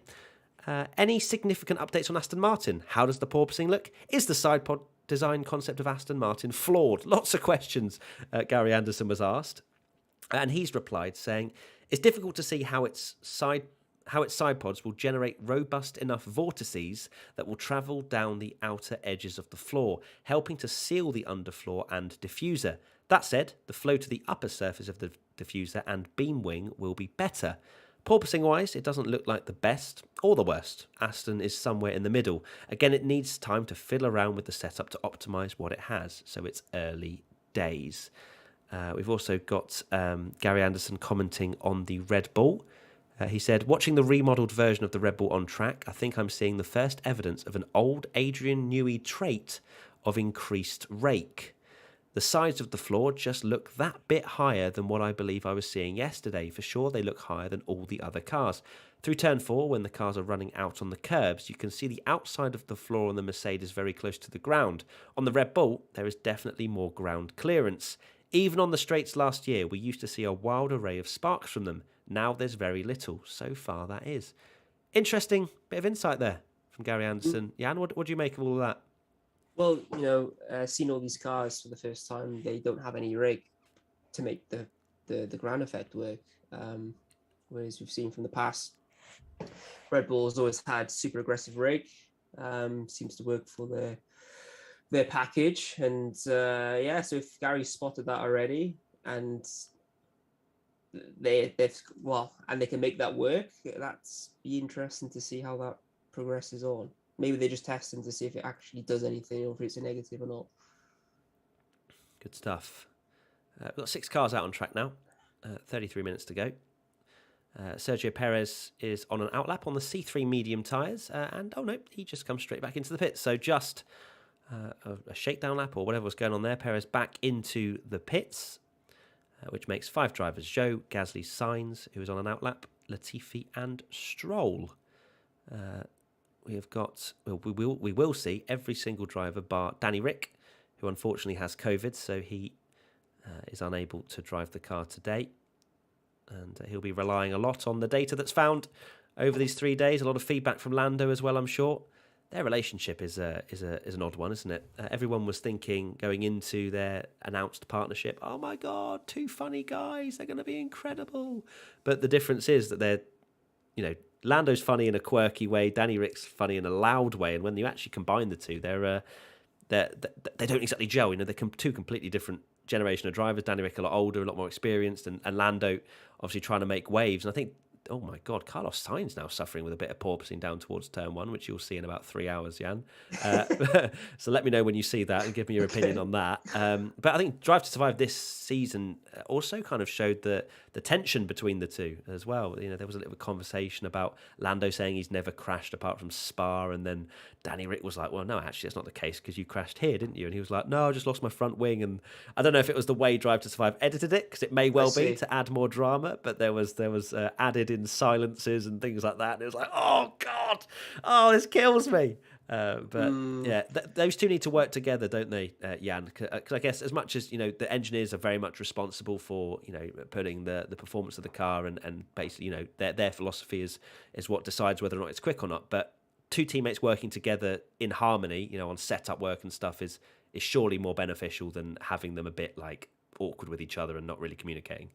Yeah, I mean, I don't know them both personally, and all I can see is what I see that everybody else sees, but I can't see them being two people which are, you know, have blows of each other, you know. I mean, Drive to Survive, you know, everybody wants some drama. It's TV. They want to make a rivalry out of anything. Like if somebody likes a different color, there'll be a rivalry. Yeah, but I think would have been. You know, would have been. Oh, I'm watching Science now. That's smacking that ass down to turn one. Jeez. Yeah. Well, so why are I'm seeing another on board? We get to see the whole thing down the straight as well. So you'll see a better look at that. Why do you think? Do you think teams have now gone back to like testing heavier porpoising because they think it's faster and they're trying to very much find that line between the two? Well, you know, just generally speaking, the higher in the car, the less downforce you have. But also, there's an argument to be made where you have less porpoising because the floor isn't getting to that point where it's at the critical level where it will hit the floor and suck and bounce back up and down. So maybe they're trying a slightly lower ride height and trying to find that sweet spot of having downforce in the corners because the ride height is actually lower and not having a bad time down the straight where they've got the ride height too low at the end of the straight where the speed's increased and it's smacking the floor. I don't know, maybe there's other reasons as well. There's other changes they're making to the car that's increasing that or not, but it seems to change now and then. Like the AlphaTauri of Gasly looks fine now. It didn't look like yesterday where he was bouncing down the straight. It looked absolutely fine at the turn one, whereas now there's other teams. I'm watching Sainz actually down the straight now, and he's bouncing before the start finish line. All the way down the straight, that's bouncing, and he's actually avoiding bumps as well. Actively avoiding bumps. Guy, you don't want to know what if he was hitting those bumps, what would happen. But it's an interesting one, and I guess it very much highlights probably why we're not going to see the FIA step in, because we've seen visual evidence that these cars can work, because it's not like they're porpoising consistently, constantly for the last 6 days. It's been on and off depending on setup changes and different parts and whatnot. So I guess that very much does lead to, well, the FIA will just turn around and go, well, you can fix it. You just don't think it's as quick. Yeah, absolutely. So that's kind of answered my own question in an hour or so. So there you go. Question: can you stream the testing, please? Says Mataza. No, I'm sorry. You can yourself. Yeah, you can do what you want. But we're watching on Sky Sports F1. It's also available on F1 TV if you are in the correct location. I can't keep up with what locations they block certain stuff, but we won't be sharing anything else because that's not the way we do things here. So. But we are here to give you as much information as possible, to keep you up to date, to ask questions to Jan, who's got a huge amount of racing driving experience. And yeah, it's just a watch along. It's just good fun. You know, it's enjoyable. And I hope you guys who are staying around are enjoying this amount of waffle. It's lovely. I would love to know how many words I have said over the last 6 days of streaming testing. I think it's into the hundreds of thousands. My voice box certainly feels that way. Questions. I've got a comment actually just from Micah. This porpoising is insane. I've always wanted to be an F1 driver until this season. So you've been put off that much by the porpoising. Like, nope, I will not drive this. I do not want the bouncing. Imagine he's at Modena, and I can't remember the president of Ferrari, but anyway, he's at the table. Enzo's all desk. Yeah. Okay, Mister So and So, here's the contracts. And he asked the question, "Oh, does the car porpoise?" Yes. Yes, it does. No, I don't want it. No, sorry. No, I'm not driving. No, thank you. I will stick to my road car. Thank you very much. Lance Stroll going down towards turn number 1. He's on the C3 medium tyre. He's done 48 laps so far. 78 for Hamilton is the most... actually, no, sorry, Gasly has done 83 so far this morning. So almost 17 laps away from a century and only the morning session. That's a huge amount of mileage in this final day of testing. Lance Stroll a second down on Perez, so nothing to get excited about. Haven't seen a purple sector in a while, which is a shame because Perez popped in, I mean, I'm not going to say a worldie, but the fastest time of testing that we've seen in Bahrain. So I can't imagine we're going to see too many purple sectors, at least for the next 26 minutes. Do you know the lap times for testing last year? Yeah, so I had a look at day 1 last year, and it was a 30.6 was Verstappen's fastest time.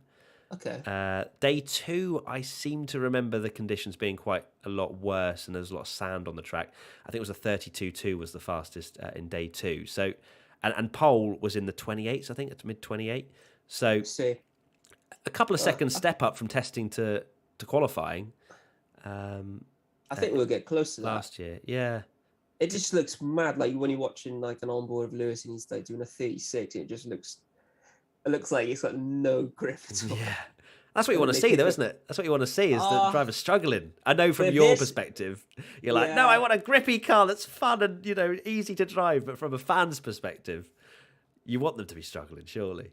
But I was like just watching that and like, oh, if that car is struggling in that corner, at that point of the corner, what is what's a Haas doing?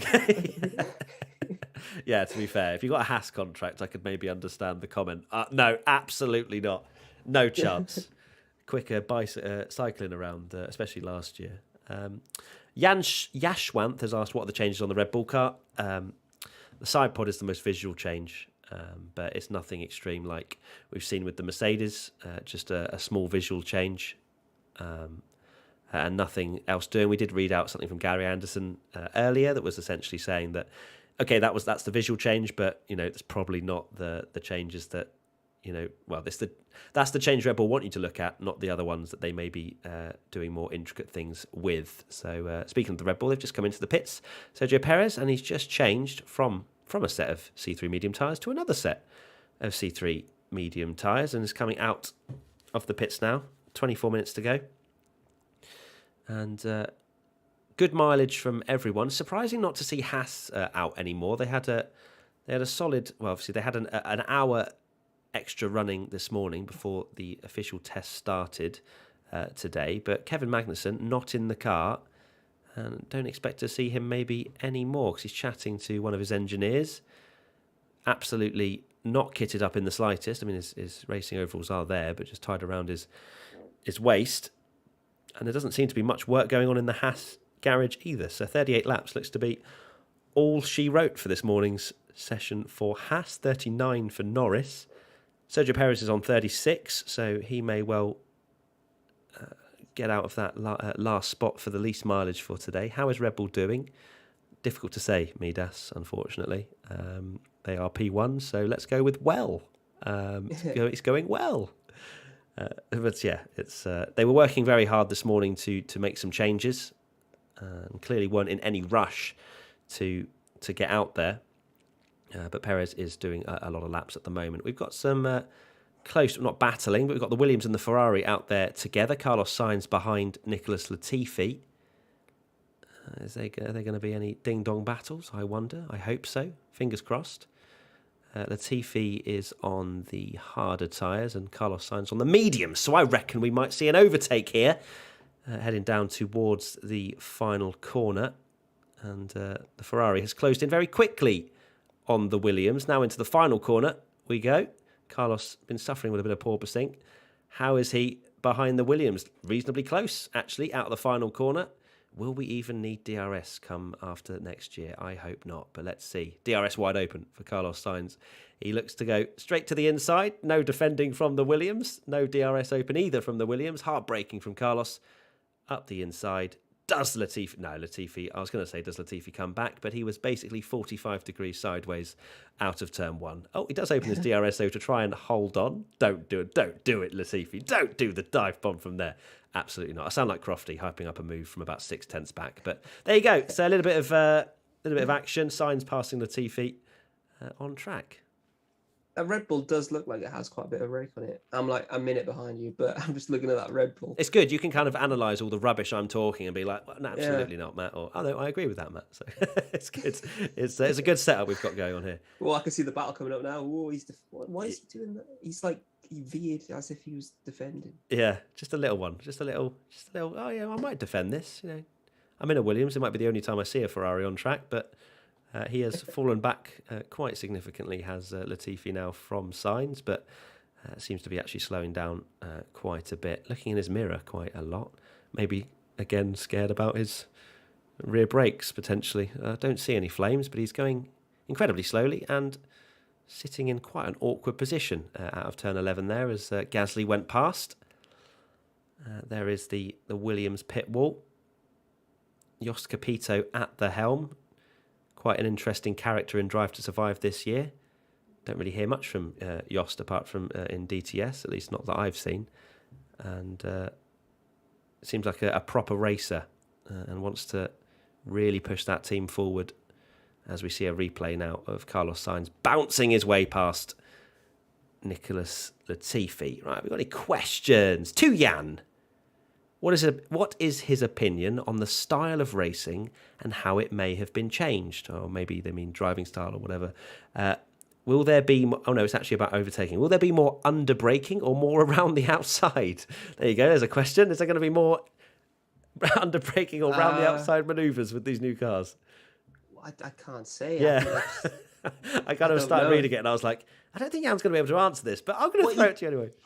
You could, because you could answer it depending on the driver. Like, if I was going to overtake someone on the outside, I wouldn't want to try it on Verstappen. Hamilton, Verstappen. Those two for sure not. Same with Alonso. But if I was going to say for someone who was going to try and overtake on the outside, Alonso would be my number one. Yeah. You'd be like, okay, this guy's going to overtake on the outside here. It'd be unexpected.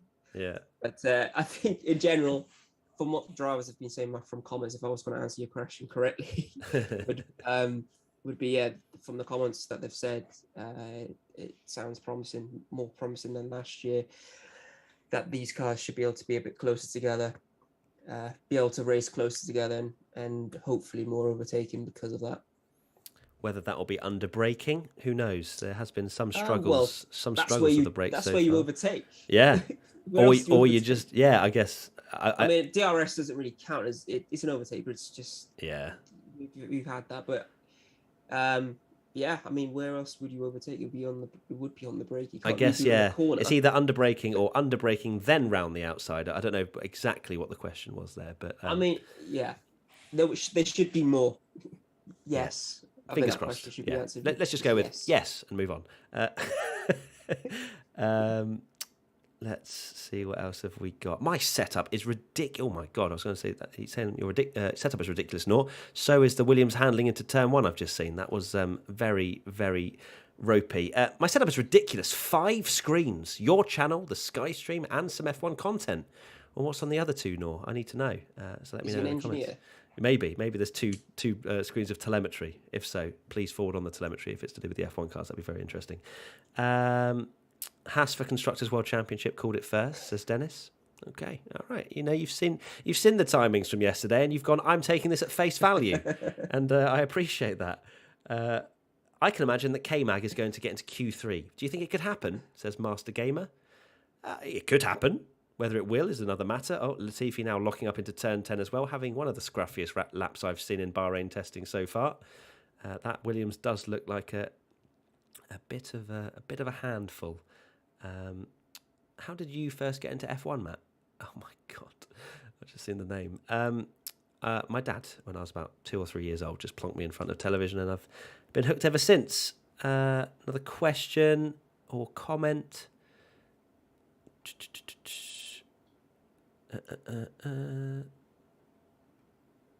Has to have a fuel system issue. That's why they're not on track. Thank you, Jules.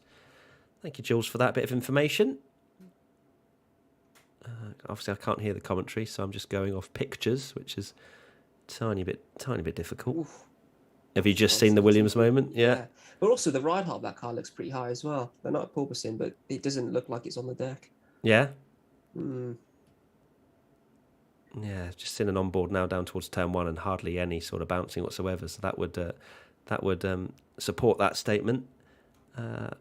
Is Hamilton going to be out on track again? Not sure, Diogo. Not sure. But with less than 20 minutes to go, I would imagine we're going to see them in the next few minutes. Otherwise, maybe they've packed off for lunch. Bordenrat says boring. Well, go away then. That's basically my feedback to you. Other questions? If you have any more questions for Jan, by the way, just feel free to fire them across. We've got 16 minutes left of this session, and if you want to make the most of Jan being here, Jan will be here for the rest of the 16 minutes, and then we'll be wishing him well. And it's been a pleasure to have him on board. So thank you, Jan, for your time. It's been fun. It has been great, and it's been a while since we chatted. I think last time was at karting, wasn't it? I think. Yeah, you on to the next one. I think it's soon, eh? Yes. I think I am at 31st. Is that right? I think Yeah. that's right. Are you going down? Are you? I am. Yeah. Oh, awesome. Cool. Can't wait to get absolutely smashed. See you there. Well, what other bumpy tracks on this year's calendar could exacerbate the porpoising? The first sector of Did you Austin. mean drinking? I'm joking. yeah. Not before karting.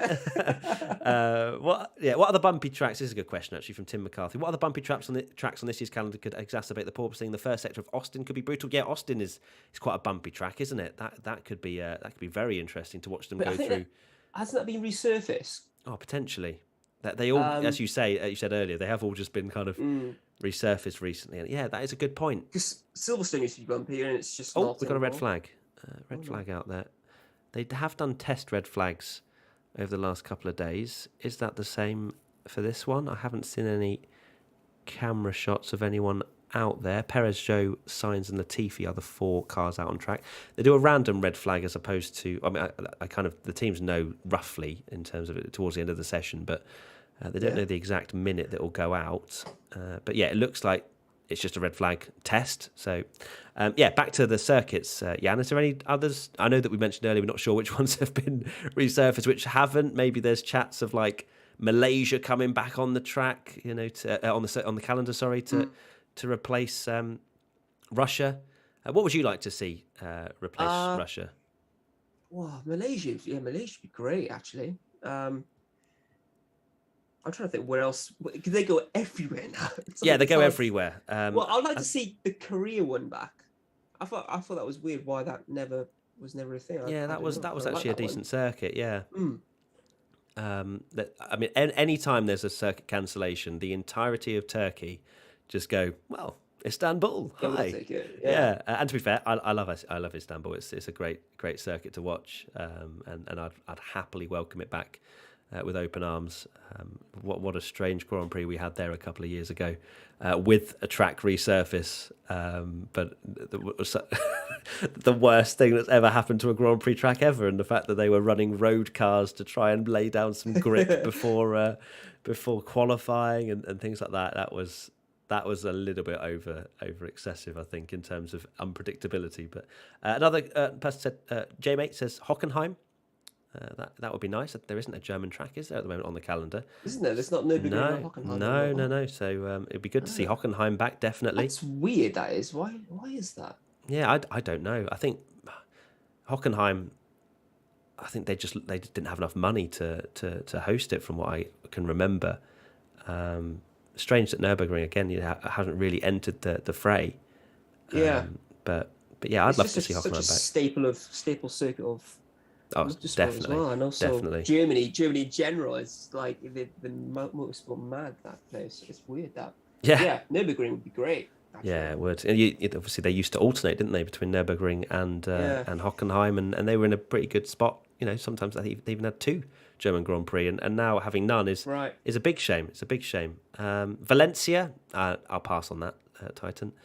The street circuit. Yeah, that awful track. Yeah, that wasn't very good. That. Long Beach says no personality, just cars. What a name. That would be great. Long Beach. I mean, wow. in IndyCar, those things look mental. Yeah. It looks so good, that place. And for bumps as well. Yeah, I was going to say that. They'd need to be properly strapped down in their car for Long Beach. Goodness me. Portimao, says Rui. Portimao was all right. I thought that was a reasonable track. The roller coaster that is Portimao. The Buddha International Circuit, says Felix. What was that? I think that was India, wasn't it? That was I remember the Indian one. That had like the longest straight. One of the longest straights, anyway. It was 2011. The track was inaugurated. I'm reading. But yeah, I thought that was actually a reasonable track as well, to be fair, and that just kind of disappeared off the calendar. I'm gonna Google that. Yeah, have a little look. Track. I can't remember it. Yeah, it was like a tight couple of corners. Then you had a really tight hairpin onto a massively long straight, and then another, I think, tight right-hander. But yeah, I thought that was a decent track. But I don't know. I don't even know what the status of that is. Maybe it's just a track day circuit now. But what else have we got? Adelaide, says Jordan. Indianapolis Road Course. Singapore. I mean, Singapore's still on the calendar, is it not? I do not remember that track. Do you not? I think it was only on for like maybe a couple of years, but yeah, it was. Yeah, it's mad how these things prop up and then they just disappear. Just gone. Yeah, it's mad, isn't it? Yeah, we'll host Formula One, and then we're just no longer doing it anymore. No problem. Still red flag, by the way, if you're wondering, out there at the moment, and we have 10 minutes to go till the end of the morning session. Just to remind you all, we will be back once again in an hour's time for another 4 hours of streaming. Have another special guest coming on later on. So look forward to that. I do need to actually schedule for the next one. So that'll be going up shortly. If you want to just sit there and wait, if you want to go away and do something, feel free. But yeah, we'll be back at midday if you're from the UK. But as soon as the afternoon session starts, we'll be live here on the WTF1 YouTube channel. Bathurst would be absolutely nutty, says DJXC. It just wouldn't work. It'd be a train up until the last on the downhill. Yeah, that would. And it'd be bumpy. Well, it'd be a sight to see, but it'd be. All of these things are just like fascinating, wouldn't they, to see how Formula One cars would go around there. And that was the one small saving grace from the horrible situation of COVID, was that we had these, Imola coming back to the circuit. Who would have thought that? Now Imola's like, yeah, no, we're staying. No, we're staying now. We've had a taste again, and we love it. But yeah, you'd think. What do you make to Imola, Jan, in terms of suitable for Formula One cars these days? I've never been there myself, but every time I race it on a sim, I don't like it. I just can't get along with Imola. But the racing must seem to be pretty good in F1. Yes, but drop a bit of rain on there, and you've got absolute carnage. Aswath, wait, is it a 4-hour stream and not just the last hour? Wow, thank you so much, Matt. Yes, Aswath, we're coming in clutch for this final day. We're doing the whole 4 hours, so I expect you all there. #alarm gang, just like this morning, but I want you to set an alarm for an hour's time to come back and join us again. It seems to still be a red light at the end of the pit lane. 8 minutes 20 to go. Race will resume. It's not a race, but they're obviously testing the systems pretty much now, I think. So they will be starting maybe in 10 seconds' time. See if anybody goes out for a little glory run before we stop for lunch. But yeah, it's a test red flag. There's no stoppages out there. Let's see if it goes green now. Does it go green? No, it doesn't. Now it does. There you go. Perfect. So green light at the end of the pit lane. Will we see any cars going out on track? Yep, the AlphaTauri of Gasly is getting ready. Is that a set of mediums? It is indeed. Let's see if Gasly... How those tyres look like they have been run for a reasonable amount of time, so don't expect any heroics into Saint-Devote from Gasly. We've also got the Red Bull of Perez going out there. We've got the Aston Martin of Stroll. So there's still a few cars heading out there as well. We've got the Alfa Romeo of Zhou heading out as well. So yeah, there's a flurry of cars going out for these last few minutes, which is good to see. Teams not wasting any time. I would love the Nordschleife, says Wild Mountain Gwendy. Imagine that. That would be great. That'd be like a 7-lap race. The shortest lap race of Formula One history. The Indian circuit actually had a 5-year deal, but had to be stopped because of tax issues with the government, says Daruf. So, I wonder if what was his name? Matey Bill was involved in that. What was his name? Vijay Mallya. Oh God, yeah, maybe. That was a bit controversial, wasn't it? Malaysia GP was really cool, says Danielle. I agree. I think that it was great. Sepang coming back would probably be my number one, actually. Like, we've had Turkey. Love Turkey. That Turkey can be my number 2. But Malaysia, I would love to see back. What a circuit that was. For these cars as well, it's the right width as well. It's quite a wide circuit, Malaysia, and it's built for... We used to go there in Super GT, and like it's a wide circuit. You always get great racing, lots of wide corners and hairpins and stuff. And for these cars, it'd be awesome. Sector 2 must be awesome, these cars as well, because it's just lots of flowing corners. Absolutely. And I think Malaysia. I think Sepang was also, they put a little tweet out, which, you can read what you want into it, literally just putting, ... And I think that was the day that the Russian Grand Prix got cancelled. And I'm like, don't do this to us. And it got a lot of traction, and people were very much jumping on the hype train. And I think, it would be a shame if they couldn't come back, because it is still very much a Grade 1 circuit and is ready to host Formula One, I would safely assume. So bring it back. Bring back Sepang. That's the dream. Oh, it's a standing start. Okay, so we've got a green light at the end of the pit lane, but we've got standing starts. So not actual running. We're going to be doing 5 lights, and away we go. So who have we got on the grid? The Crofty. It's lights out. Every time. Every single time. Who is out there then? What is the grid for this standing start practice? We've got Pierre Gasly on pole position ahead of Sergio Perez, P2, and then lining up in P3. I believe that's a bit hazy. I think that's the Aston Martin of Lance Stroll. And finally, 4th and last on the grid is Guan Yu Zhou. Okay, we've got 5. No, we've got 3 red lights, actually. Oh, and it's lights out and away we go. And Perez gets an unbelievable start compared to Gasly going down towards turn 1. Perez almost 3 seconds clear, I'd say. All the rest of them absolutely in the mud. Slowest starts I've ever seen. So that is start aborted, extra formation lap. What do you mean? What was that? I assume that's still the reason, and that was on purpose, but on porpoise. So that's the only time we're ever going to use this word in Formula One history, I think. But so I think this is all part of the procedure. Start aborted, extra formation lap, testing all of the systems, and Gasly still on pole, actually, after Perez's great start, because it was a start abort. We've got less than 4 minutes to go now. They actually completely screwed up the practice start last time, because they were supposed to have, I think, 5 cars on the grid. They put a green light at the end of the pit lane, but then it went straight back to red, so much so that I think it was Russell and Verstappen got stuck in the pit lane, couldn't leave because it was red. 3 cars went to the grid. They then aborted the start because of that. But then when they were doing their extra formation lap or whatever, Bottas then stopped on track. His car broke down, and then it was the end of the session. So they never actually got their full system check. So they're doing it again today. It was a bit of a mess, bless them. I love the people just jumping in now. So Manvir's just gone, guys, can y'all tell me what's happening with McLaren? What's happening with McLaren is that Danny Rick isn't driving, and it seems as though the brake problem is fixed for Lando.